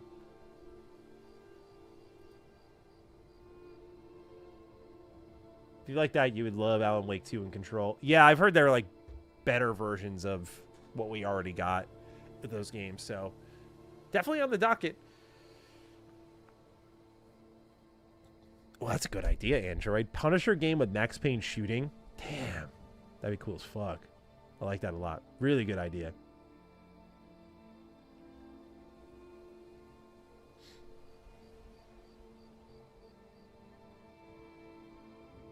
I want to hear your wishes for Fallout 3 Remake. AK LOL. Let's see here. I would give... My expectations are kind of low. I think it's going to be prettier. I don't know if it'll actually be prettier. As in, like, I really like the art direction for Fallout 3 all these years later. Like, yeah, it looks like piss, but that's kind of the idea. As a kid, I didn't, but like as an adult, I'm like, oh, I really appreciate their direction here. That was kind of smart. So I think it'll look better. I expect it to be basically Fallout 4 with Fallout 3's location. Anything more than that would be a surprise. But I don't really... I mean, if Oblivion Remaster is anything to go by as well, they're going to remaster the DLC, which would be sick. I would like them to kind of build on top of it a little bit. Like, maybe a little more role-playing somehow. Like, that'd be cool. Like, you know, really kind of compete with New Vegas all these years later. That'd be sick. I mean, Fallout 3 is top 3 game of all time for me. So I'll be jumping for joy. I can't wait. But, you know, I don't expect it to be anything more than a prettier Fallout 3. And that'll be plenty for me. What do we got here? Cynical Gamer, Nerf Ninja, thank you guys for your super stickers. I already got you, Nerf Ninja. Well, Cynical Gamer, thank you. Coriolette says, I know us Toddites are tired of the speculation. What's your current prediction on Elder Scrolls 6 release, cutting through the doom among fans? 28. I'm a 28 guy now. I just gotta be honest with myself. I have my arm like this. Yeah, 2028. I think the game still needs a new trailer. I'm still gonna, like, I'll spoil one of my predictions. I still think the game should get a new trailer this year because, like, Todd needs something to point at and just be like, it's real, it exists, there's an update, like, here's the setting, that sort of stuff. I just think it really needs that. I don't think if it's coming out in 28, you can just wait all that time and then just be like, yeah, here it is again. I think that would be, like, painful for that fan base, and it would be borderline unfair when you think of how long it had been since Skyrim and that Todd would do 2 years worth of interviews and just have nothing to point to. I just think it's a little crazy. So Elder Scrolls 6 is one of my Hail Mary picks for Xbox to kind of just chuck out there at the end of the show. I could see a world where it ends up in 27, but I'm leaning, objectively speaking, more to 28. What are your thoughts on the largest scale creation for Skyrim, Heart of the Mountain? I'll have to look into it. Let's see here. DLC size mod. Let's see here. Let's watch the trailer together. I appreciate you putting this on my radar here. RPG Shactics. Cool name. Here, let's pause the Skyrim music while we're at it. Okay. Let's take a watch together, shall we? Let me turn up the volume here. We call this place the Old Lands. Those who know of this realm have made pilgrimages here, seeking the old blood. Wow. The blood of Lork. Wait, was that a doll? Hold on. We got a little horror going on here? Look at the joints. Okay. What's this? You can see Yo, that's creepy. Oh, I like a little creepy Elder Scrolls. me? The source of the blood must be found. You are a stranger here, but you clearly possess strength. Ruins are infested with Troybloods, and worse. None who venture into the forest's depths have returned. Many eldritch forces dwell there. Do you see those distant spires? That is the palace of the Hollow Princess. The gates are sealed by ancient magic. None have breached its walls. Looks good. If you are willing to help, I promise you a generous reward. Wow. What are the comments saying here? Plot twist: Elder Scrolls 6 is actually Skyrim. See, I'm out and you can buy it. Got another 7 year. Oh man, it's all just dooming for Elder Scrolls 6. Modders really are making the DLC now true. 100 gigabyte update. At least they put creation in front of this one. Finally, some Tez 6 gameplay footage. Skyrim turning into ESO with all these expansive creations. Elder Scrolls 6, please. It does look good. It does look good though. I can't lie. It does look good. A lot of creations look good, but man, is this King Ath? This isn't King Ath, I don't think. I'm just making sure because I was gonna say King Ath is usually like the dominant creator. Yeah, this is Darth Vitriol. Interesting. 1,000 credits. I hope it does well for them. I'd like to see someone other than King Ath like really take advantage of the platform and like build a huge base. Yeah, I've been really craving Skyrim lately. Thank you for putting this on my radar. Looks good though.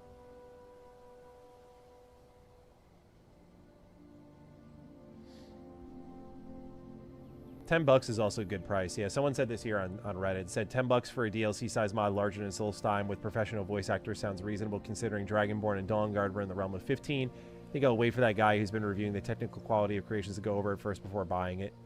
I guess someone does all that. That's cool. Someone's actually like leaning really into creations and covering them. I've thought about that from time to time. I know Bethesda really wants more people to cover creations. It's like this awkward dance between like, I'm thinking the modders, I'm thinking of like Bethesda, I'm thinking my audience. I know my audience is in particular like, I don't know, man. Like we're like, I'm also on the same boat of like, I don't really buy into creations too much so far. But RPG, thank you for that. That was a cool thing to share. Cynical Gamer, thank you for your thank you for your super stickers, man. You're killing it. Morganator, have we seen a leak of New Vegas remaster, or did I miss something? I feel like it's just been assumed since Fallout 3 remaster was leaked. Yeah, so Jez Corden's the one who put it out there. He mentioned that it's his understanding that New Vegas is up next after Fallout 3. So we don't know if it's like a remake or a remaster, like, you know, we don't know if it's like Oblivion remastered again, but New Vegas, or if it's like a full-on top-to-bottom remake. I assume it would be the former. Hopalite, what's up, homeboy? Happy Friday. Got any fun plans for the weekend? Work. I'm celebrating my brother's birthday. Otherwise, I am just working on our game because deadline's coming up, and I got a couple things to finish up and screw down for this weekend, and I'll be good to go. I'll have all my I already have all my stuff done, but this is just like final screws getting tightened. So that's my plan for the weekend. Otherwise, I'm going to be playing 007. Thank you for asking, though.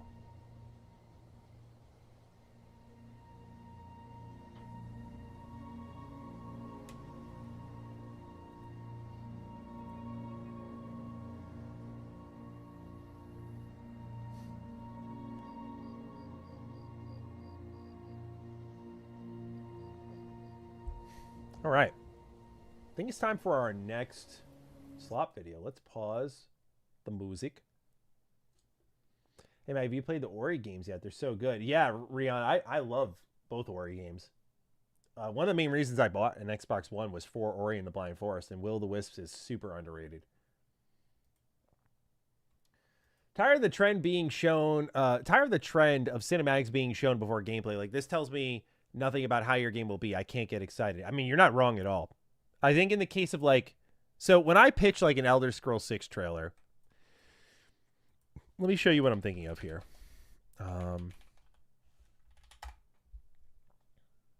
This is the teaser trailer. Gameplay. Okay. Yeah, this is the one, I think. Just making sure. Yeah, this is the trailer. So when I say, hey, give us Elder Scrolls 6 trailer, it's something like this where it's kind of a in-engine, let me mute this. It's an in-engine showcase where it's like, you know, now we have all these answers after playing Starfield, but it's like, this is the inside of your ship. This is what it would look like in-game, which Bethesda should have now.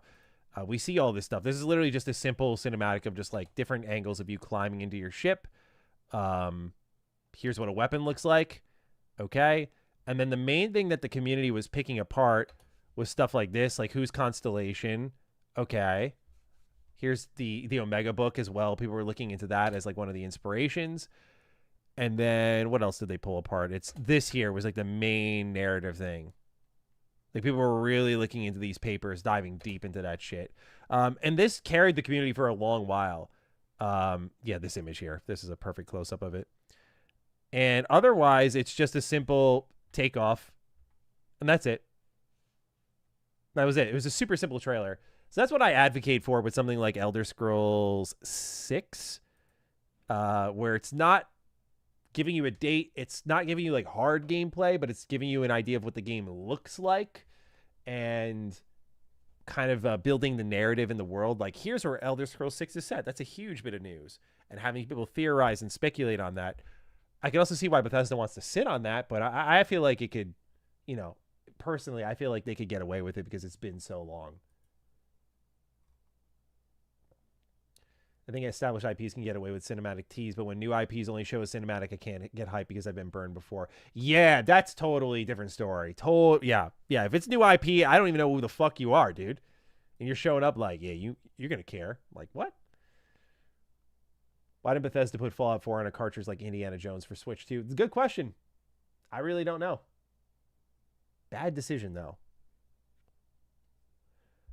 Let's do our next slop video, shall we? Let me bring up my notes here.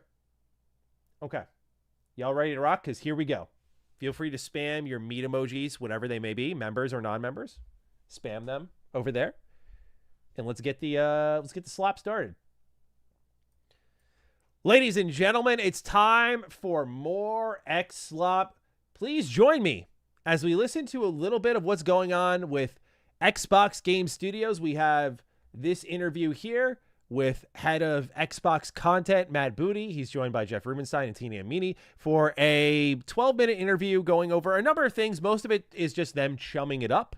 But otherwise in here are some key answers. Leading into this Xbox showcase, we had questions beyond the games.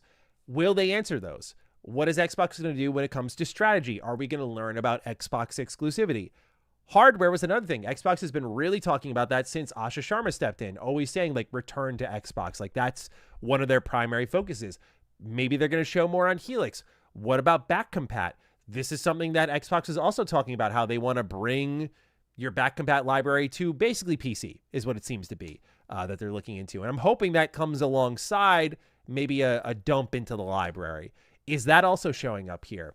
Because again, this is now Asha Sharma's Xbox. There's been a lot of change recently, but they've been dancing around what I call the tough decisions, the ones that are so meaningful to the business they could drastically shake it up. Like when Phil, Matt, and Sarah decided to go multi-plat, that type of dramatic decision was made, and that shook up the entire brand for the worse. So now people are hoping they'll quickly go and revert to exclusivity. Will they do that on the big stage? We're going to talk about that. We also, on top of this, have a new article here. This is from Windows Central, but they're covering a memo seen by The Verge where Asha Sharma says, we are building a stronger Xbox. That means making hard choices about what we build, where we invest, and what kind of company we need to be going forward. That is part of what you were starting to see in some of the shift from Xbox to Xbox, all caps. It reflects the decision to be deliberate in how we show up for the players who care most about this brand.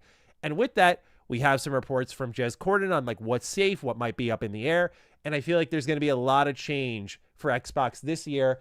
And this is where the real love for Asha Sharma will be tested. People love her now because they think she's going to greenlight exclusivity. But will they do it on the big stage? We're going to listen to parts of this podcast here, break down those answers, and then read some of the Windows Central reporting afterwards. So join me first as we listen to what Matt Booty had to say here about whether or not they're focusing on just games or is it strategy? Like, what is the primary focus for Xbox going into this showcase? Let's listen to the Booty. Another thing about Showcase, I'll say, is that, you know, the focus is going to be on these games, right? We really want to focus on the teams and on the games, and this is not going to be a place where we're going to talk about strategy broadly, right? There's certainly some strategic things that are out there and things we want to bring clarity to, but the focus here is on the games, and we want to make, for the long term, we want to make the right decisions, not fast decisions. And I can also say that there won't be Helix news, so Helix will not be in this showcase. Again, we want to get everything about that right, so we're really focused on the games now. We've got a great lineup over the next 12 months. That's really what Showcase is going to focus on. The broader strategic questions, anything to do with Helix, will come at a later time. So as you say, focus. So I gave a thumbs down for the Helix choice because I think that's actually whack. I'm like, really? This is apparently, like, they're sending out alpha kits top of next year. I get that things are kind of up in the air a bit with consoles because of hardware manufacturers, but, like, this is the type of committing to console that fans were really hoping for. And it seems like the best hardware announcement you're going to get if leaks are to be kind of leaned into is, Elite controller. Like, they did a Elite Controller 3 because Elite Controller 2 was, like, really busted. It just did not have a good makeup. And so it was breaking for a lot of people. So here comes Elite Controller 3. It seems like that's the main hardware announcement you might get at the showcase. No Helix is such a bummer, though, because I don't think they had to do, like, a big show off, but, like, kind of what they did with Project Scorpio of, like, here's what we're looking at. Here's the vision. Something that kind of unified and made what Xbox is trending towards very understandable. But this feels like to me, like, as a sports fan, for those who don't watch sports, and I apologize if you do and you already know what I'm talking about, there are things called transition years. So there's teams that are going for the championship, and there are teams that are rebuilding. And usually there's that point where you're in the middle of the rebuild and you're transitioning into competing for a championship. So maybe you're retooling parts of your roster. You've got some young kids who are coming up. So you signed maybe one or two star players or highly touted vets. And in your transition year, sometimes that all comes together beautifully and you start competing for a championship early. And so the following season, it's like, wow, in a transition year, we came that close to the chip. Let's go hard and sign some great talent. So what this showcase is feeling like more and more to me is Xbox in their own version of a transition year, where they're going to maintain what is effectively status quo from the Phil and Sarah era because they're not sure what they want to be, right? As Matt Booty said, okay, we're not making these decisions quickly. We want to make the right decision. The thing that I will get my back up slightly about, like, I'm play fair here. I think what Matt Booty says is fair. I don't think you should rush a decision on exclusivity because people on Twitter think that, like, that plus the player voice voting, a combined, like, 20,000 people and alongside YouTube comments is going to be enough for Xbox to make a decision that will have serious ramifications on their business. They have to crunch the numbers. They have to ship a ton of games this year. And that's the thing, is that Horizon is a temporary exclusive. Fable was not. Halo is multiplat. Gears presumably is multiplat. They get to see how all these different games in all these different scenarios and these different IP launch and do on other platforms. And I think by seeing all of that, they'll get to kind of wait out the hardware part of things because you can't commit to exclusivity if you can't mass produce your console. So you're just limiting your consumer base. And in the meantime, maintaining status quo. I'm not defending them because where I get my backup on this is why open this can of worms. I like how Xbox has been communicating lately. They've done a really great job and they're trying to set the tone for the showcase, which I don't know. When I see, like, people come out and, like, try to set the tone for showcases and kind of dampen things, it's always to me never a great sign because Xbox has come out, like, chest out and been like, you should be hyped. Like, this is going to be fucking sick. And they've delivered on that before. But in this case, with how Xbox is trending, again, I feel like with all the content strategy and stuff, I feel like they need to kind of put a stamp on things.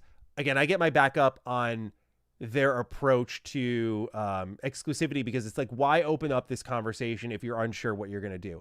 Because a lot of us, myself included, have kind of defaulted to the idea of, like, if you're going to talk about this so openly, you clearly know this is where you want to go. It's just a matter of, like, does it make sense? As in, can you sell enough consoles to get people into the base? And that means that consoles have to be available in the first place. And for them to be available, you need to be not paying a massive premium on them at vendors to build said consoles, of which Jez Corden's report recently suggested that Xbox's decline is largely contributed to the fact that Microsoft was not producing a lot of Xboxes because, like, it was just becoming too much and they weren't selling enough. So I've always said that the transition to exclusivity will take at least a year because they're going to see how all these releases go.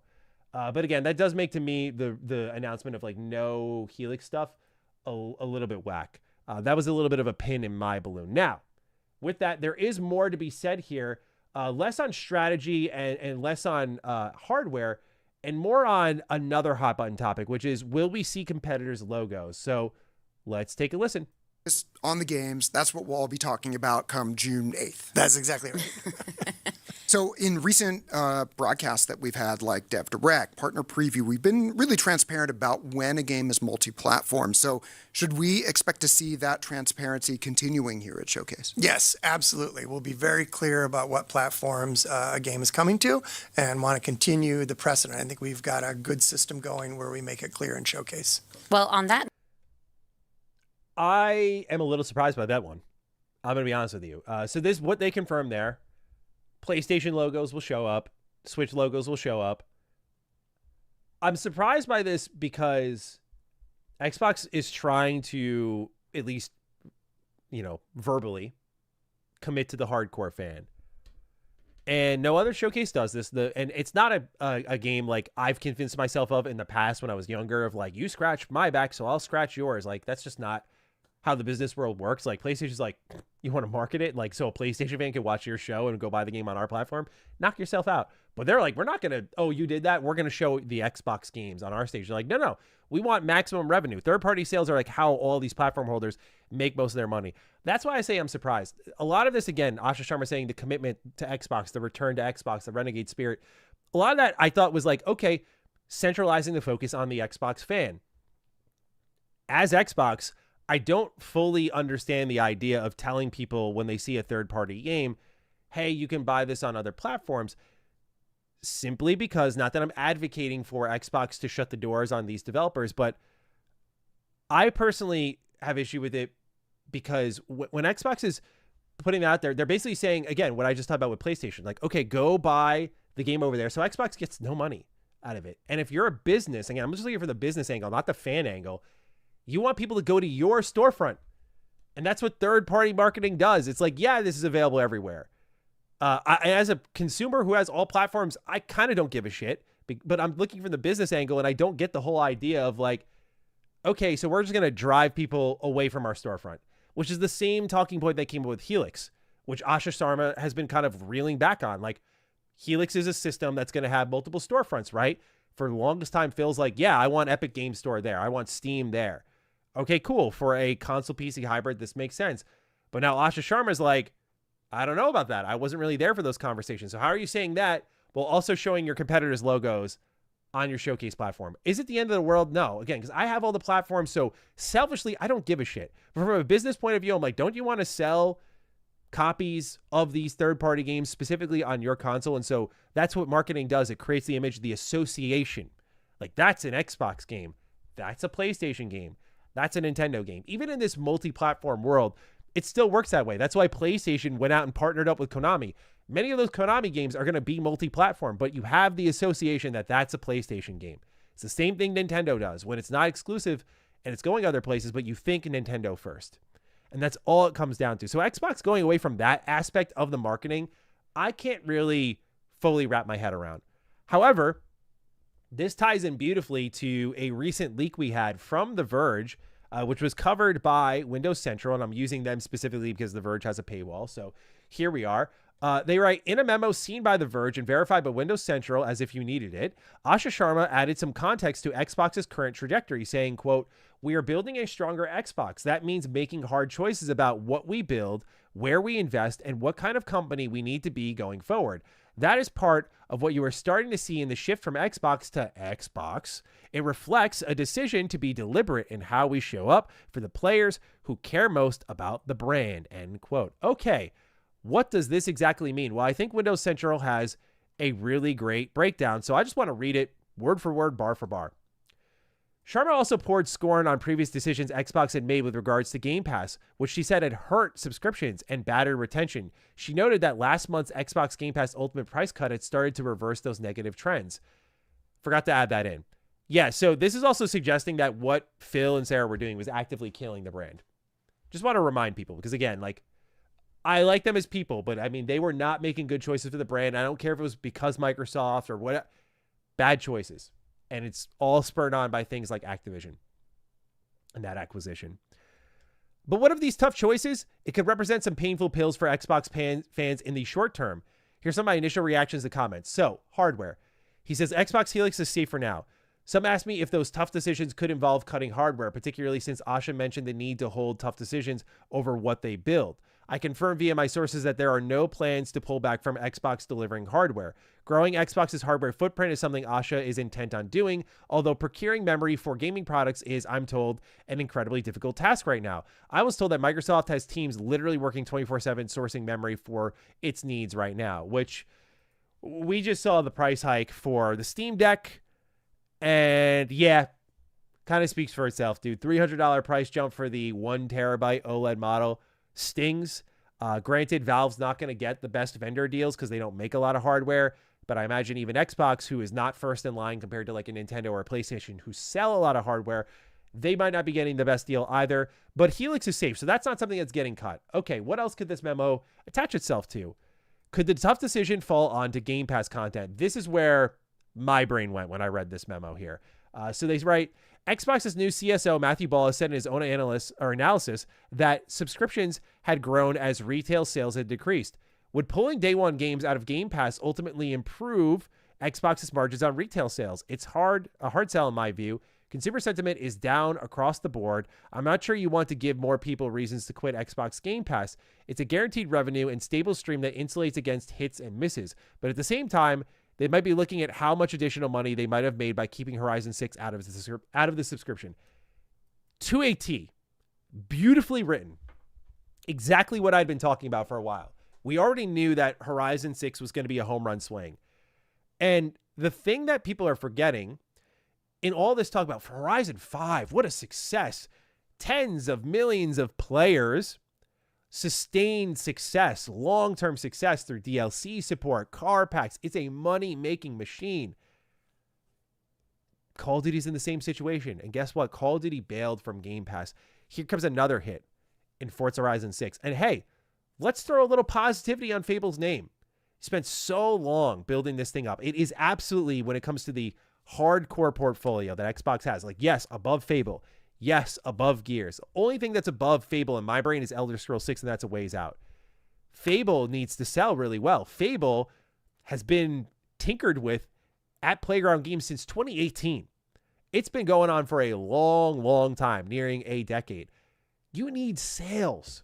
Subscription is something that I think is working against them and their needs and current development timelines, as it is for many companies out there. So I completely agree with the idea that I think this tough decision they're talking about is going to fall to Game Pass. I think they are looking not at exclusives, but I think they are looking squarely at, we are bleeding cash. And they just brought in the guy who said that, I don't know too much about that Game Pass lightly. Here's another clip here from Windows Central, who is breaking down who Matthew Ball was and some of the stuff he's written before. This excerpt stood out to me. Ball has written a lot about subscription fees and platform services as a growth vector for Xbox and other platforms, although he has identified it as a catalyst potentially harming packaged game sales. Platform sales have grown 1.8 times faster than the market rate, capturing 7% of industry growth during his data. Packaged game sales, conversely, have shrunken by comparison. Quote, 119% of net spending growth since 2020 has gone to platform services. Total spending of game sales and transactions is down nearly $3.7 billion per year, or 11%. Ball emphasizes that the model of selling games is in decline owing to a variety of factors. Console platform services like PlayStation Plus, Xbox Live, and Game Pass Switch Online have grown every year since 2019, even as game sales and transactions have declined. 119% of net spending growth since 2020 has gone to these services. This means the traditional model of selling games, including exclusives, is in a structural decline. There are multiple roads Ball could take with regards to Game Pass, but it's hardly as if Xbox Game Pass by itself is responsible for the wholesale decline.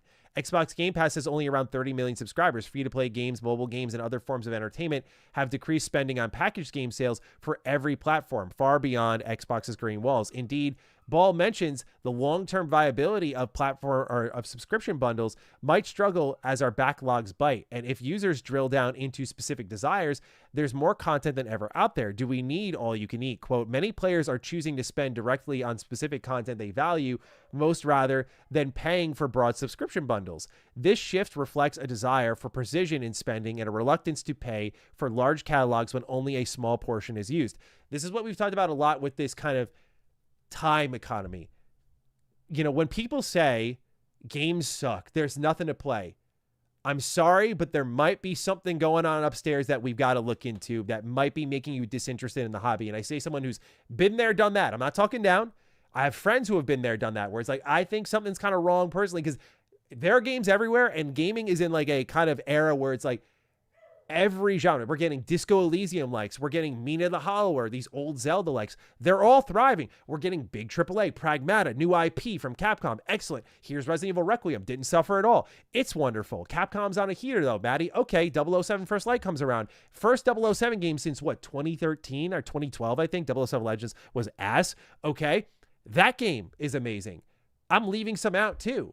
These companies are cooking in a lot of areas. It's dismal on the hardware front. There's just tons and tons and tons of stuff to play. So at the end of the day, when there are tons of stuff to play, that's why you're seeing PlayStation go back to exclusives on their platform, because PC gamers have an enormous catalog to go through. It's easy to get caught up in the Steam sale, build up the backlog, and be like, oh, PlayStation, you want to wait X amount of months or years until you drop Spider-Man on PC or whatever it may be? Sure, I can wait. I got tons of shit to do. And that's just including gaming. We're not talking about movies, television, books, comics. The list goes on. You're watching some content right now. I'm taking away, I'm a competitor in this very weird, arbitrary way. I'm the 0.0000001% competitor to your time on a gaming platform, right? That is the problem that a lot of companies face nowadays. So subscriptions, I don't look at all the content and go, oh my God, yes. I look at it and I freak out. I'm like, there's too much to play. I like too many things. So I think that is what's starting to happen with subscription, is that it's creating fatigue, of course. People are not interested in bleeding money. People are interested in owning content, but also they're looking for something specific because they know good stuff lies everywhere. So what speaks to me? Me as an RPG fan, I don't need to subscribe to Game Pass in the month that Horizon's coming out. Don't give a shit about racing games. I will go spend that money instead on a new role-playing game. Or realistically, in my case, Lego Batman, obviously. So I feel like one of the targets here for a tough decision could be day one Game Pass. I feel like that is the awkward conversation we're going to have at a certain point, because it is directly leading to a decline in sales. When you have that there, people are spending, what, $22 max now with the new price cuts? You're spending that much money to get into the service, get your game. Xbox does not collect any money outside of that subscription, and they're getting out. This will be done over time, though. Think about what happened with Xbox Live Gold, right? That was the Gold for Games system, and it was conflicting with Game Pass.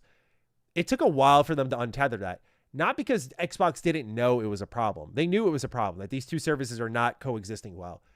It's because people were still signed up for Games for Gold. That was $10 a month.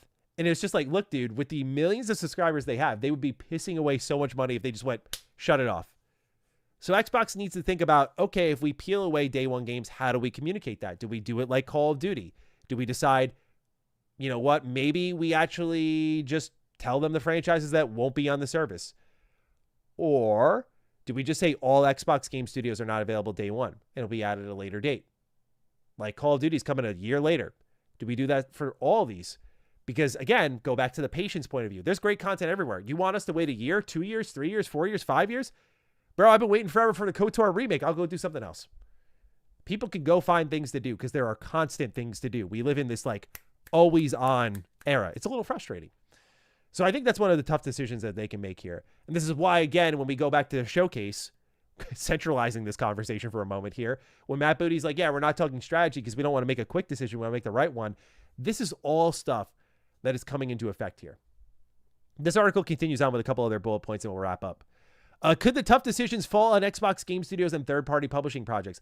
I asked Matt Booty back in my interview with the new leadership team what Xbox's new direction might mean for some of Xbox's smaller studios. Booty at the time said, everything big starts off as something small. Indeed.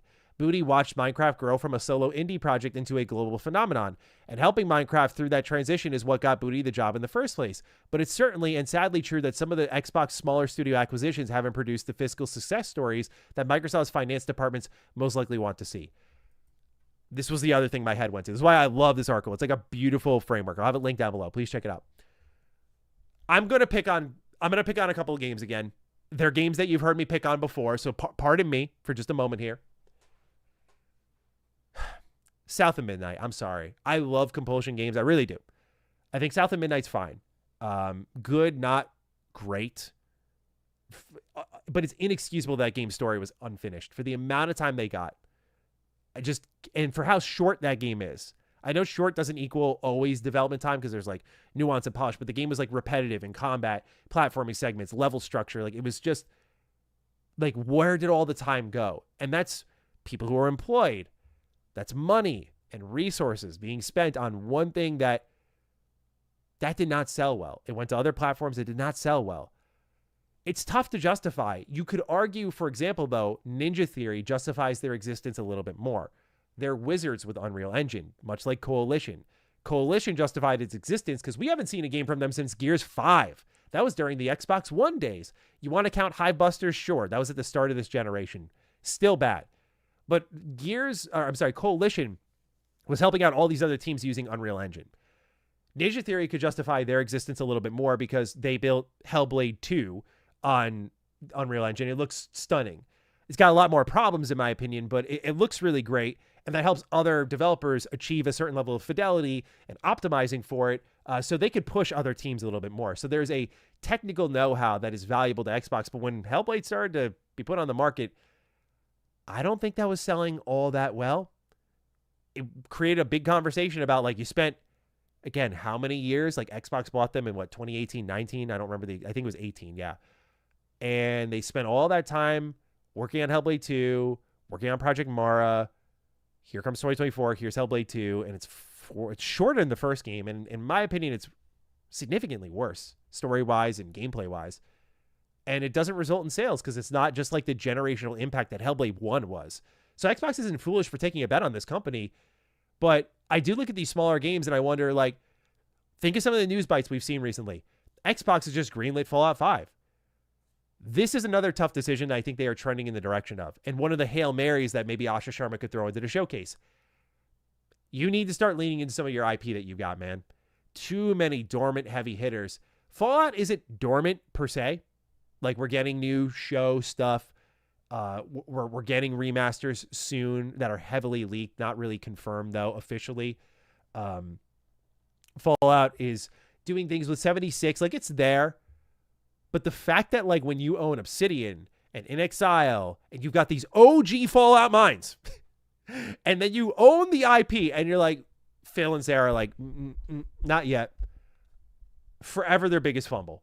Like, how in the fuck that happened? I don't care what the reason is. Oh, Matt, we can explain. Nope. That is something you got to get done. That's business. That's money. That's your fans, dude. And there's plenty of examples like that. Banjo.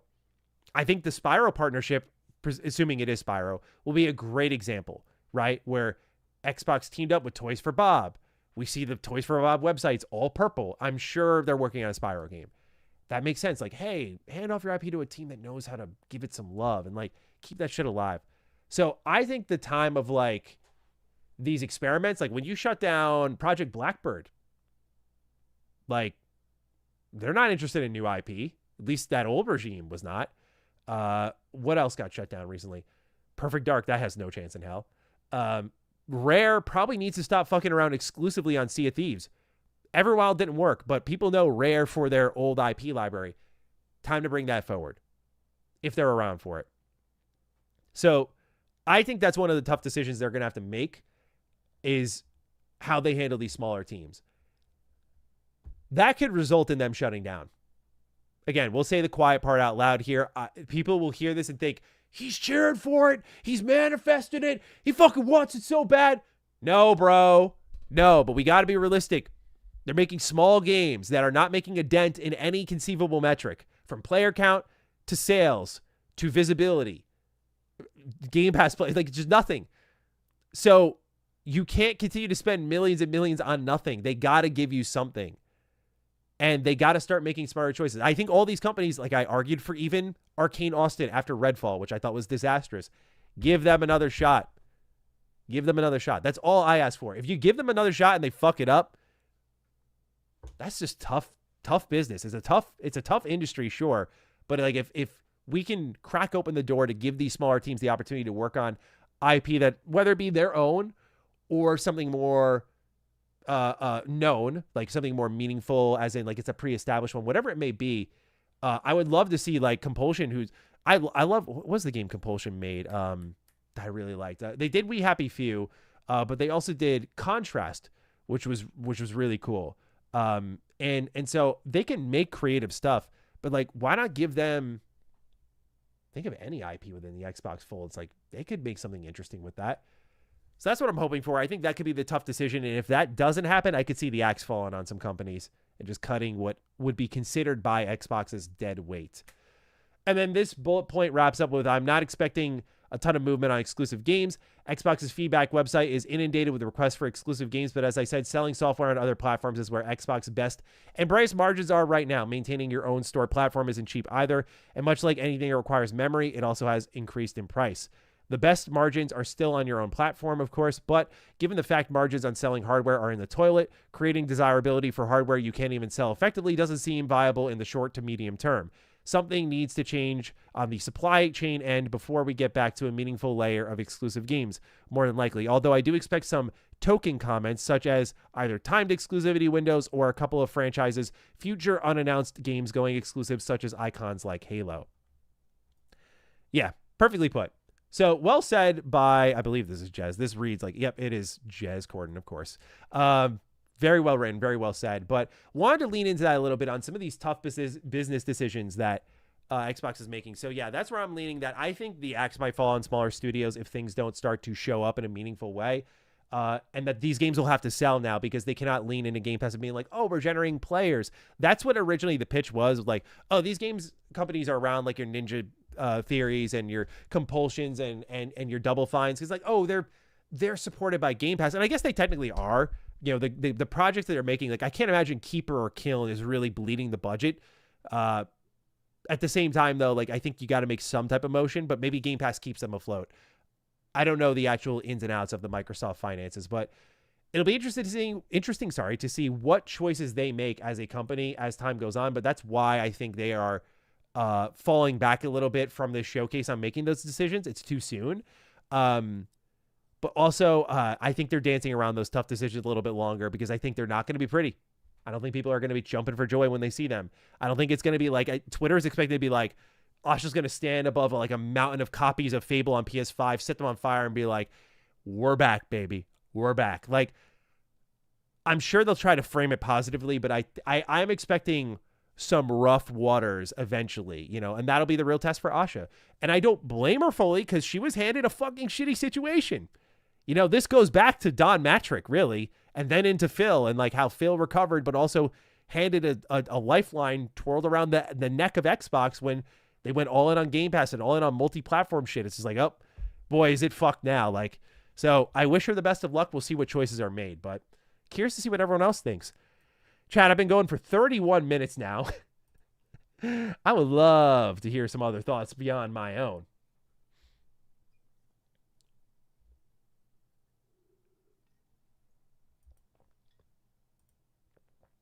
Whew. I gotta rest. Holy shit. What did Matty Meister say here? I wish Xbox had an Astrobot / Mario Cough Banjo. Yeah, if only, man. If only they had this kid-friendly franchise that they could green light with the right teams there. And I don't know, dude. Maybe one day. Welcome back, Matty. Thank you, Josh. Good to see you, man. Let me get this up to Emmett real quick.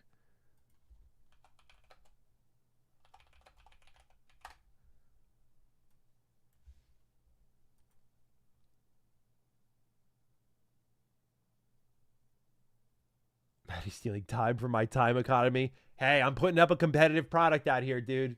The slop is mighty compelling, is it not?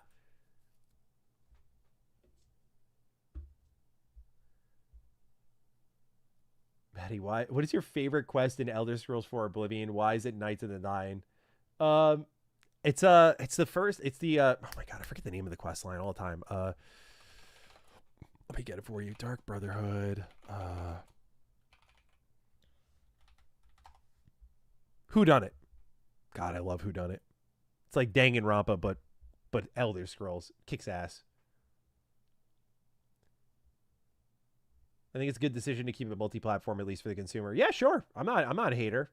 I'm not hating it.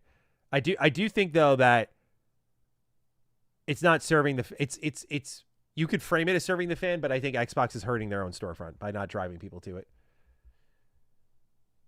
Maddie out here keeping me from finishing Pokemon Mystery Dungeon. Which one are you playing, Maddie Meister? Is it the original one, or are you playing Super Mystery Dungeon maybe?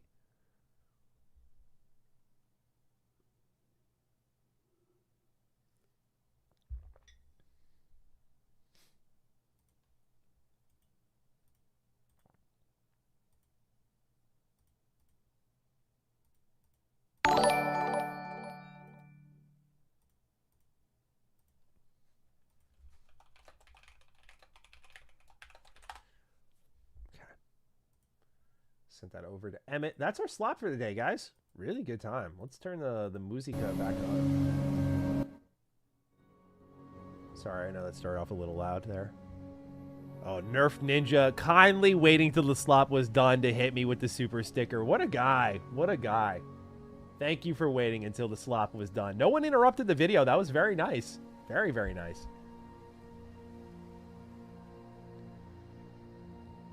Explorers of Sky. Oh, you're playing what's considered the GOAT. I haven't played that one yet. I heard Super Mystery Dungeon was meh. I don't know, dude. At the halfway point, that game turns up a fucking gear.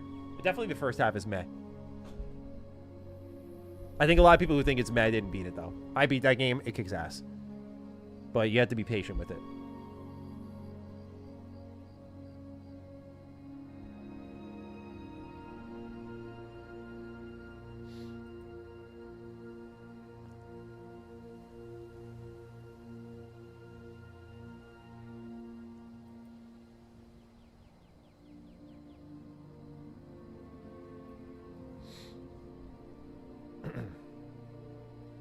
I need to try Super Mystery Dungeon again someday. I didn't like it.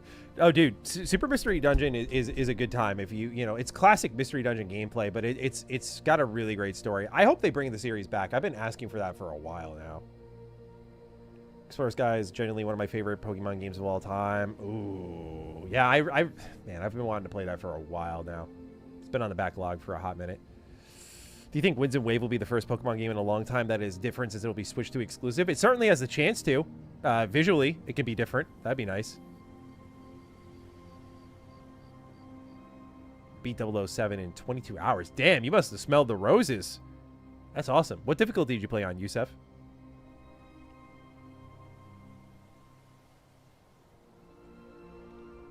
Alduin, I'm more of a Stormcloaks guy. Thank you for your time. We will be backing the Stormcloaks.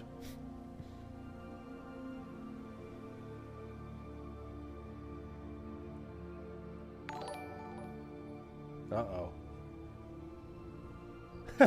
Vibes. Mustang, thank you for your super sticker. Vibes. I kind of like how corny it is. We should just keep this thing rolling.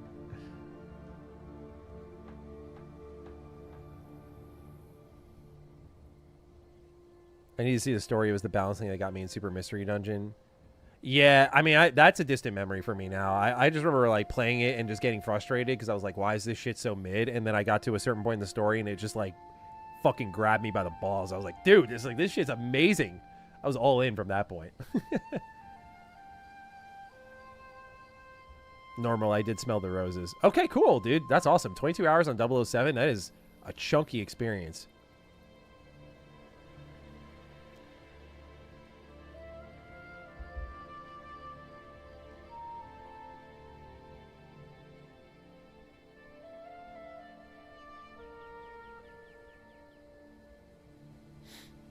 My fucking browser's like lagging right now. I gotta refresh my page.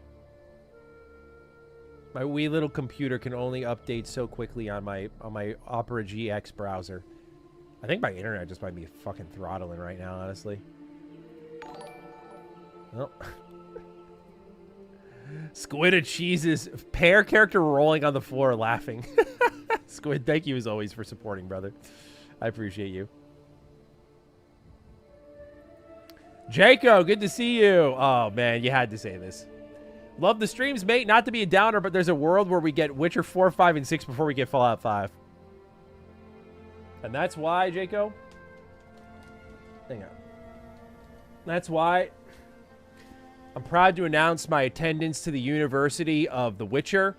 Moving forward, I am a complete Witcher stan. I do not care about what Bethesda does. I do not care about Fallout. I do not care about Elder Scrolls. I am satiated. I do not need anything else. I'm going to have 3 fucking Witcher games in a generation. I don't care. I don't care about Fallout. I do. Thank you for bringing me down.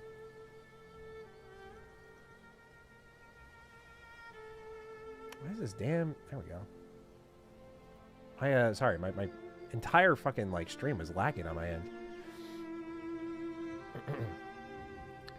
Excited to try Final Fantasy X, but I heard you felt meh on it. Yeah, like, I don't know. I'm definitely in the unpopular opinion approach on that one. I love the characters. I don't love the Cloister of Trials at all. It's old Final Fantasy in some annoying ways with, like, its sudden difficulty spike at the tail end. Like, that shit's just, like, it makes you want to grind. I want to love it more. I want to give it a replay, but yeah, I mean, it's a very special game, very memorable game, really great story. But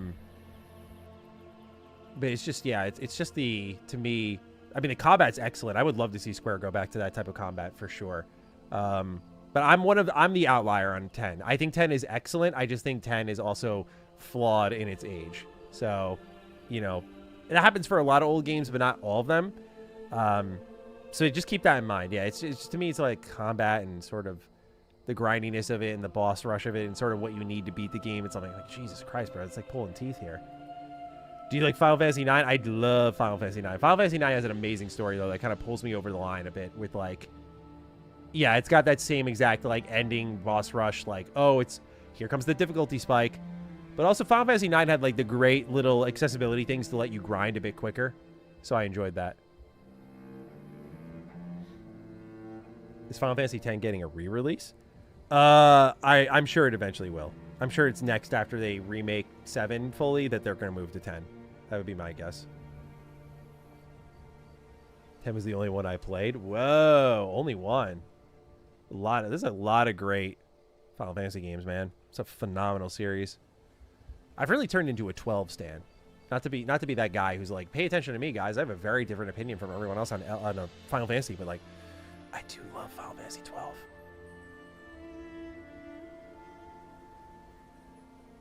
Playing Final Fantasy 9 with the Moguri mod has helped me really love it. Yeah, that mod's great. Yeah. I played it with the Switch release.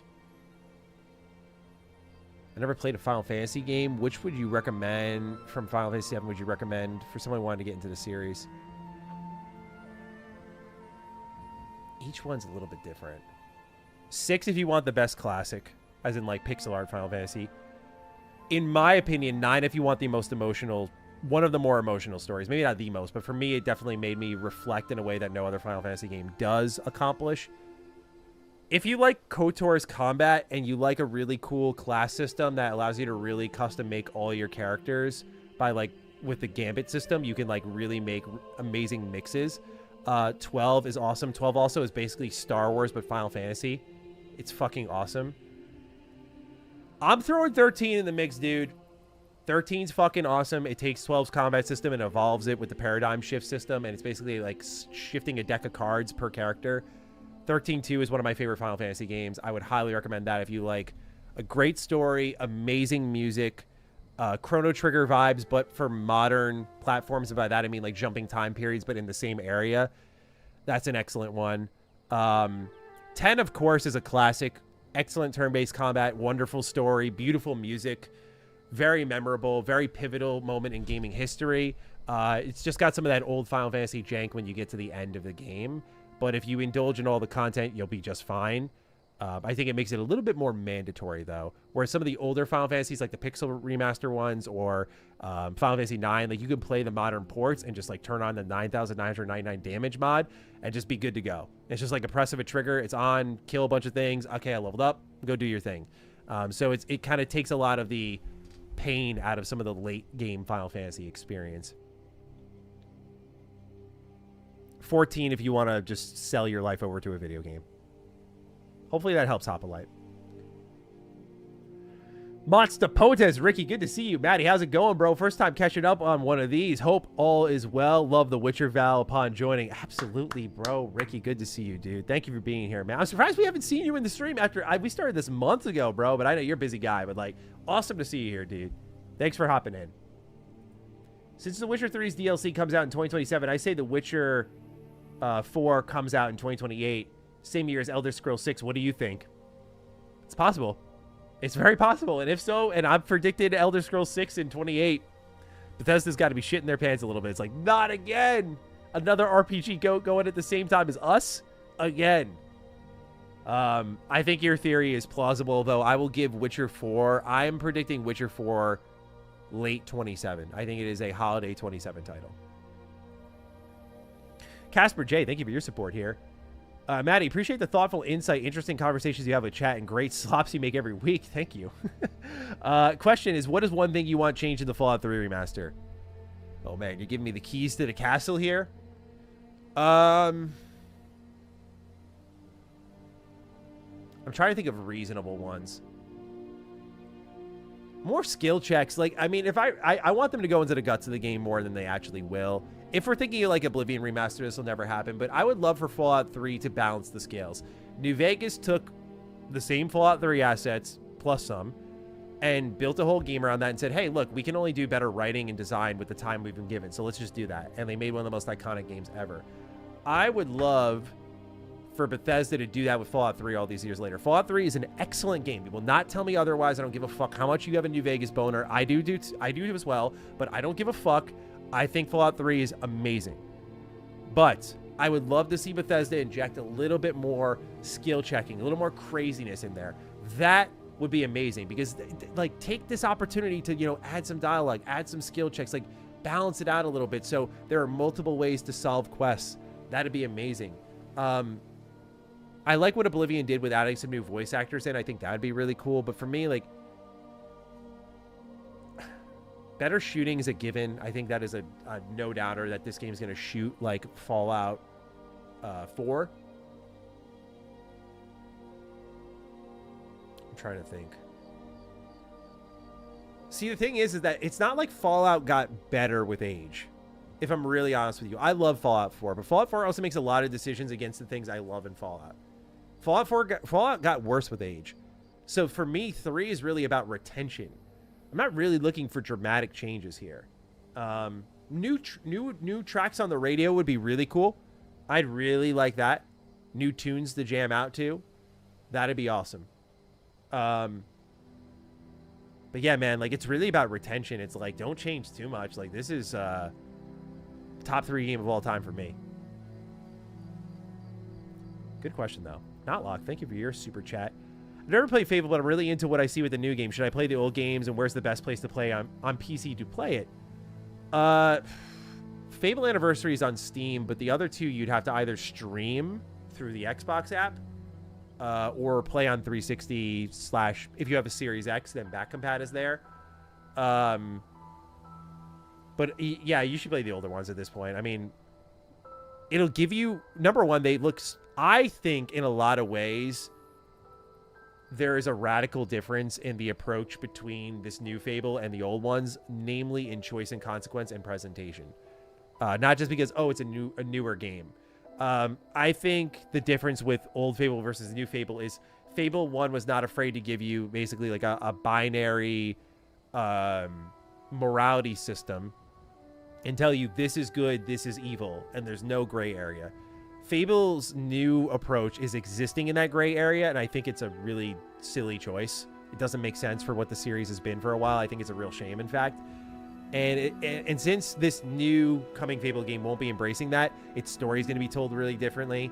It's going to be more like an Office style thing from how the game shot, which is I'm kind of holding out to see how that's going to be playing out as a player. I hope it's hilarious.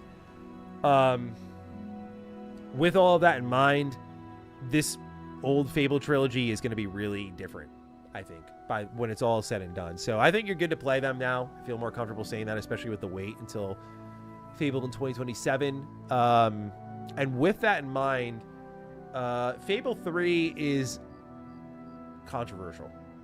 You might love it, you might hate it. It's definitely the weakest of the three, but it's still like a fun time, I'd say. You can play it with co-op if you get a friend involved. Zensha, when do we hear from Saber on the KOTOR remake next? God, dude, I hope this fucking coming week. It's been so long. Like, give me something, dude. Don't get me started. Don't get me fucking started on this shit, man. I'm so tired of waiting for KOTOR remake. I just want to see it. I've seen so much of the leaked shit from Aspire. I just want to see what this game looks like. It's like, certainly this could be the week, right? Like, maybe? Not the State of Play, but maybe at the Summer Games Fest. Getting a KOTOR update before a KOTOR remake update is like fucking brutal, dog. Okay, let's do some research real quick here. I'll just Google it. When did Saber Interactive get KOTOR remake? They took over development August 2022. It's been that fucking long, dude. Wow. So we're approaching 4 years. It can't be this year, can it? Unless they inherited a ton of stuff. Did they fully restart development? It's got to be sometime within the next year. It's got to be sometime in the next year. Please, for the love of God, be sometime in the next year. It's still the whole fact that, like, I'm just waiting for the game to exist, but, like, Saber Interactive, dude, it's like, that's not my first choice. I love Saber. I mean, you look at, like, was it, Warhammer Space Marine 2? Like, dude, fucking great game. Great action game. But how did they make a great RPG? For me, the best game of all time, nonetheless. It's like, what an emotional journey this has been.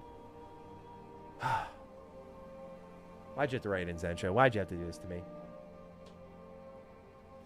Retro Genie, thank you for your super chat. Crazy profile pic. I don't understand why studios rather be scumbags over building goodwill. If I make a game, my focus would be building goodwill and affordability.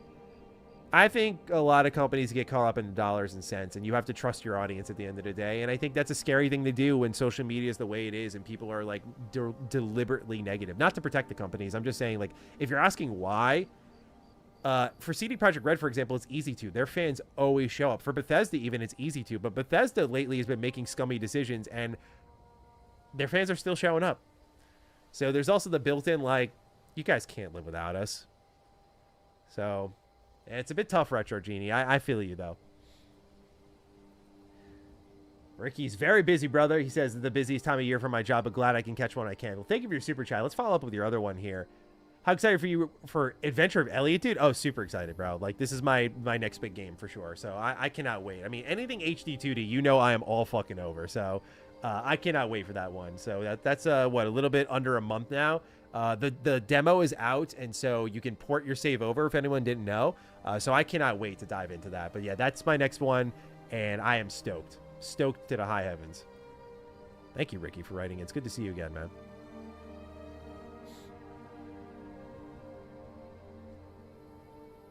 Do you think Gothic Remake will sell well, or, excuse my expression, be a fart in the wind?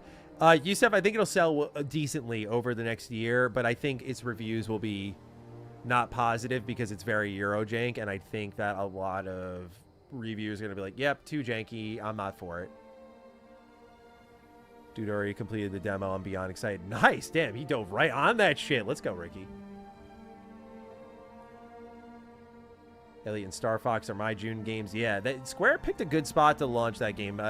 Famous last words, though, because I'm sure between the State of Play and what's it called? Summer Games Fest and Xbox Showcase, we'll probably get another June game. Something's going to get shadow dropped, right? You have to imagine. Although I'm a little less big on shadow drop stuff nowadays, unless it's something like it's fucking Elder Scrolls 4 Oblivion remastered. Like, it's got to be something sick. Or like a Hi-Fi Rush. We get a lot of shadow drops that I don't even blink at. It's a shame. Just too much content. What game would you like to get the Final Fantasy VII Remake treatment? KOTOR.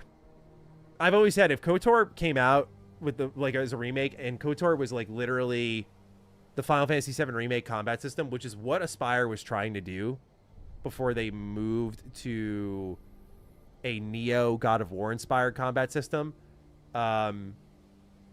That's what I would personally want them to do, because I think Final Fantasy VII Remake is the perfect blend between turn-based old school stuff and action combat. So in something like Chris the Killer becoming a member, good to see you, bro. Thanks for being here.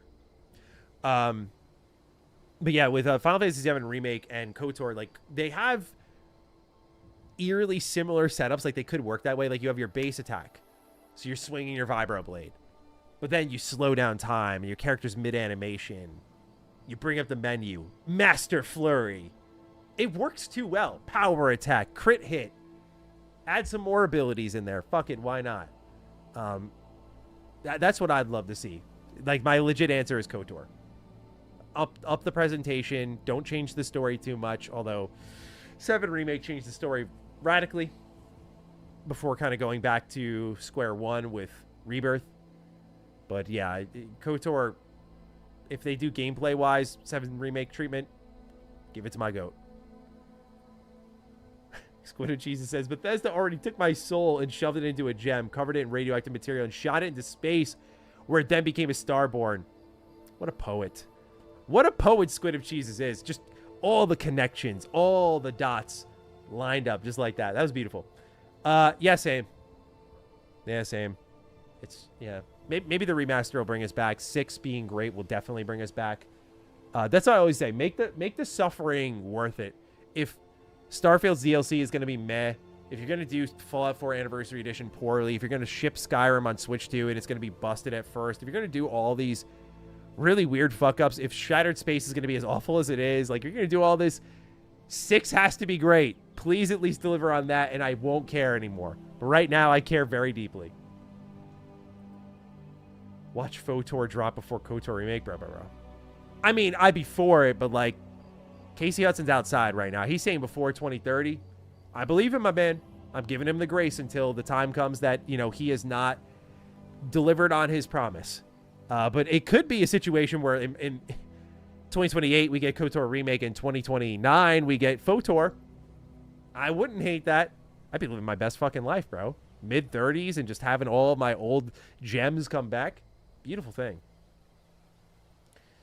Finally got around to Pacopia despite not being a cozy game guy. I love this game so far. Thought you were helping it, but you were right on it. Let's go. Here we go, my man, dude. This shit will put you to bed beautifully every night. Just get in bed, Uncharted Wolf, cozy up. Hold that Switch in your hand. Snuggle under the blankets. Play an hour or two of Pacopia, or maybe 5 if you get really carried away like I did. Excellent game. I love Pacopia. I actually want to play a little bit more Pacopia. I was thinking about it the other day. I was like, yeah, I finished the story. I haven't really done endgame stuff. There isn't much endgame stuff outside of building, but like I haven't done much endgame stuff anyway that I want to finish up on. The events haven't really called me back in, but I just want to play more Pacopia. It's just a very fun, cozy game. So I've been missing it, but I'm glad it's delivering for you, dude. The game is so good. So continue to enjoy it. Do I have any faith in the next Mass Effect? I'd be foolish to say yes. When I say I want them to succeed, I very carefully pick my words when I say that stuff, because it's like, it doesn't mean I'm like out here going, man, I think they're going to deliver. I have all the faith in them. It's like, no, I can't really comfortably say that after everything I've been through. I just can't. I've played all those BioWare games through. That said, I will hope that they deliver. So fingers crossed. Crossing everything I got. I want BioWare to be back. Nothing would make this industry better than BioWare delivering a heater. So, let's hope. Let's hope.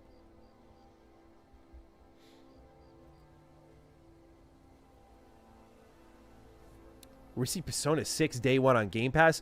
Bra moment, I'm going to give you a no on that. I'm going to give you an emphatic, very confident no on that.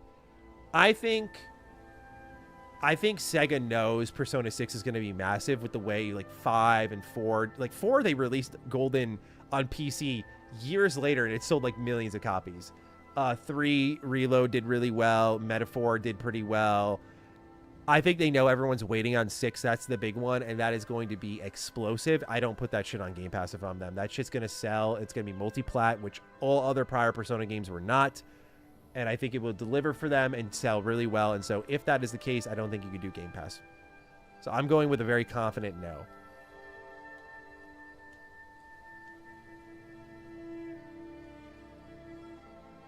Is it insane to enjoy Pal World more than Pocopia? I don't think so. Pal World's like dumb fun. That's actually disrespectful. I don't mean it like that. Like, when I say dumb fun, I mean like you're shooting shit, you got guns, but you're also catching Pokemon. Is Pal World out of early access? Let's see. Yeah, it's still in there. Oh, they're targeting 1.0 for this year though. Hey, that might actually catch my interest there.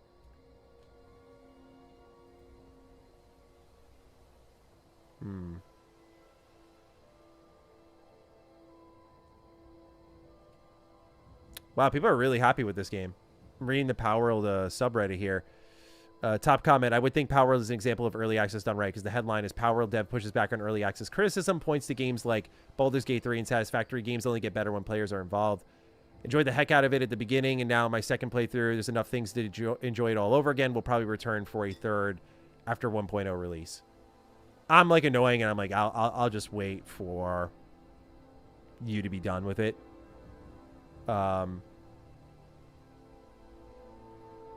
Yeah, man, I don't think it's crazy to like it. I just it felt so derivative when I played it. That was the main thing that didn't capture me with it. But I am keen to see what it's like at 1.0 with all its features online, its story online, all that stuff. A lot of first-timers here today. Steel Lions, thank you for being here. Hey, Maddie, first time catching your stream, but are you planning to play Star Wars Galactic Racer, and what are your thoughts about it? Oh, 1,000%, dude. I'm very excited for this. I think this is like a sleeper for the year.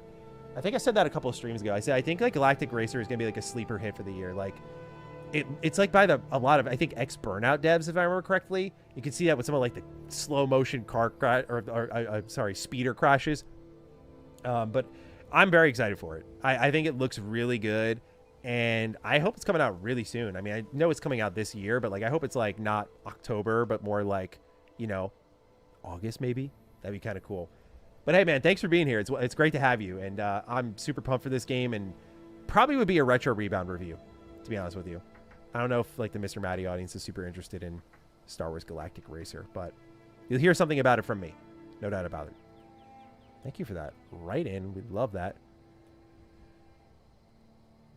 Has anyone experienced an issue where Super Chat goes through but doesn't show? JD, let me see if I just missed you. It's possible that...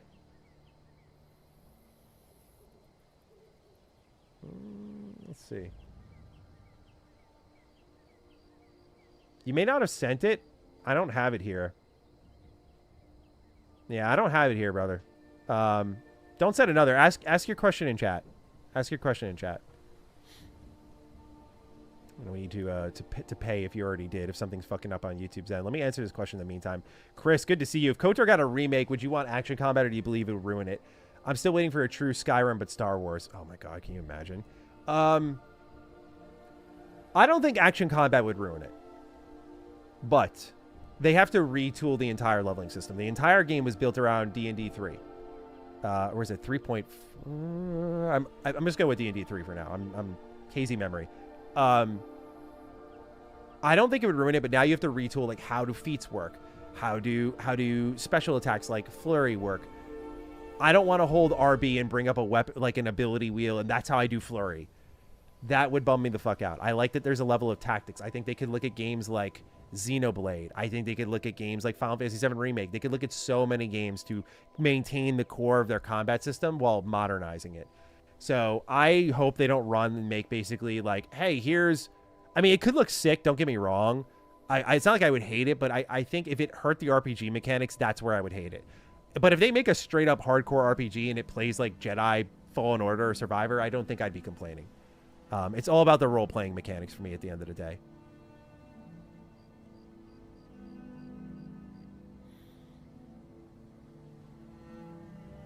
YouTube's been having issues with streams in general. Interesting. Well, thank you for letting us know, Uncharted Wolf.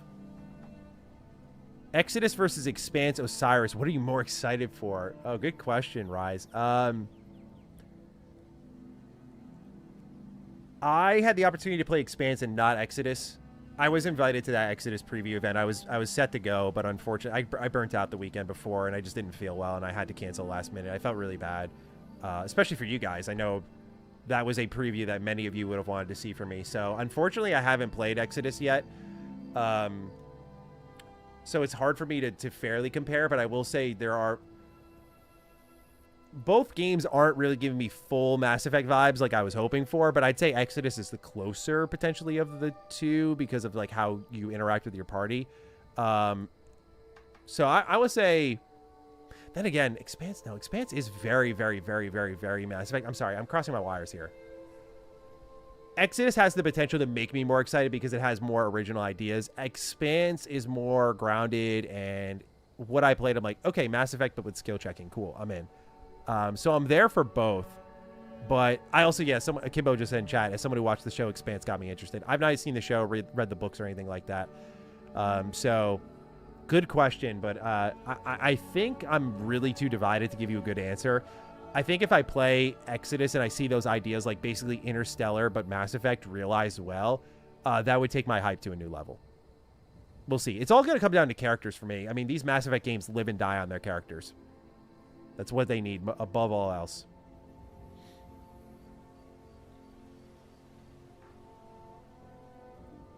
That Jake guy, thank you for your super chat.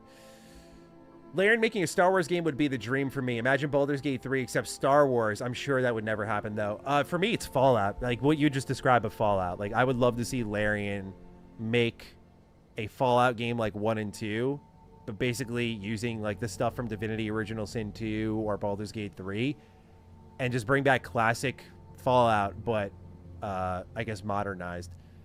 So, yeah, dude, like, I mean, anything from Larian, I'm down for, but yeah, especially Star Wars, especially Fallout, like any type of established IP. But I imagine after Baldur's Gate 3, they're not interested in that and want to work on their own stuff. Great thoughts, though. Did I see JD's message? JD resent their question in chat. I think you missed it. Did I? I was looking for it. I was waiting for it. Hold on. Where is it? I see. Has anyone ever experienced an issue where a super chat goes through, it doesn't show? Oh, here it is. Sorry, I did miss it. This was my question sent. Excited for Saber Interactive John Wick game. Also excited to see FromSoft's next game. Hoping it's not another Souls-like and is a sequel to Armored Core 6. Okay, well, I imagine we'll see FromSoft this coming week because I'm guessing, but I'm sure we'll see Duskbloods. That's their next game. As for like their next big Souls-like, I think it'll be a Sekiro sequel. I don't know if we're going to get another Armored Core game soon, but I'm also not really caught up on how often they support Armored Core. So, good point here, but sequel to Armored Core 6 would be, I mean, that'd be out of left field, that's for damn sure.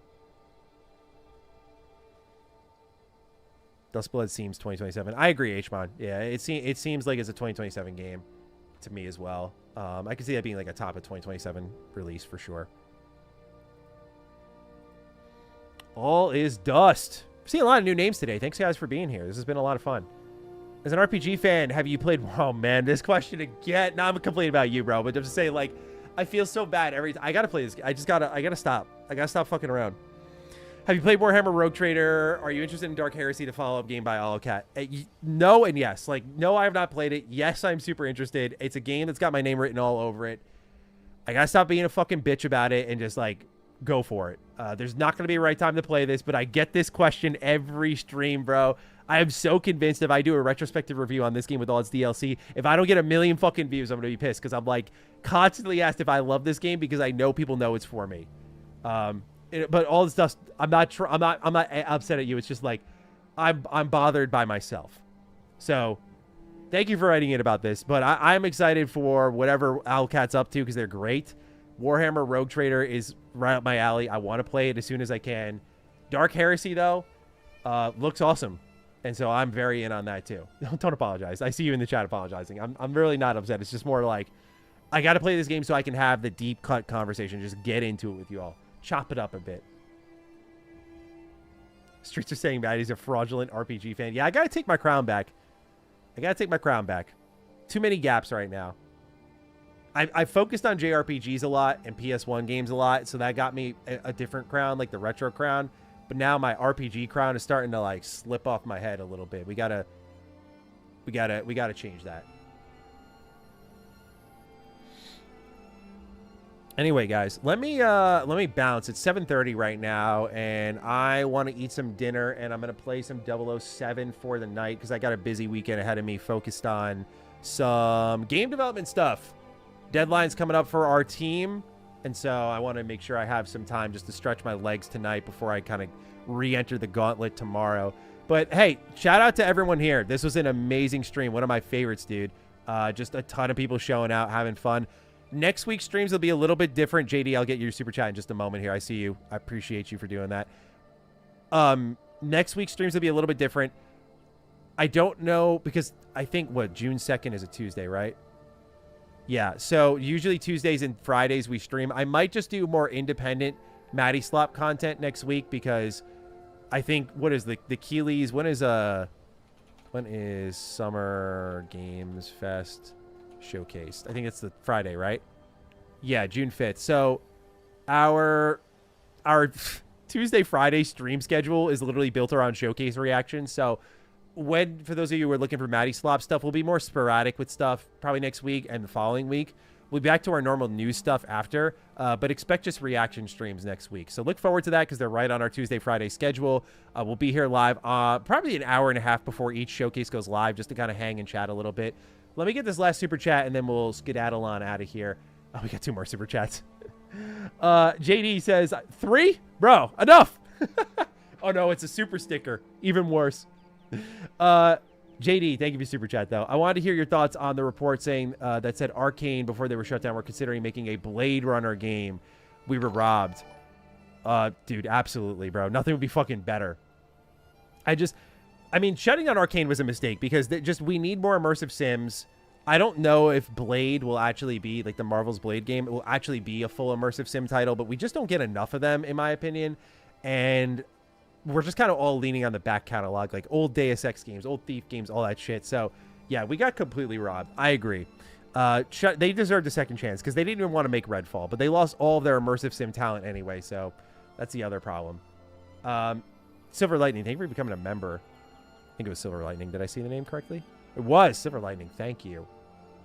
And Daddy T, last super chat of the stream. See the apparently leaked sketches of Persona 6 MC. Super chat just cause. You guys are holding me hostage. Please stop giving me money. I'm kidding. Daddy T, see the apparently leaked sketches of Persona 6 MC. Blonde hair with bowl cut. Appears to be high school kid. Straight up looks like Cog. No cap. Yeah, dude. Cog's new cut, man. I gotta be honest with you. I'm not a fan. Dude needs a haircut. Needs to shave it all off. I did see it. I'm not a fan of Bebe, the protagonist. We got to keep him over in Persona 3. That said, these Persona protagonists usually transform in combat. Like Joker looks totally different in combat with his mask and his fit. So maybe something changes there. We shall see. But the fact that it's a high school student as well, I'm like, I don't know, man. I was hoping they'd go for college. So it might not be as much of a radical departure as I've been predicting. We'll see. Daddy T, thank you. Everyone else, thank you. This has been incredible. I appreciate you. Love you dearly. We'll be back next Tuesday to stream the State of Play. So stay tuned. Mwah, hugs and kisses. And we'll talk very soon. We have a video out tomorrow, by the way, on the Xbox Showcase leak. So stay tuned for that. All's dust becoming a member in the dying.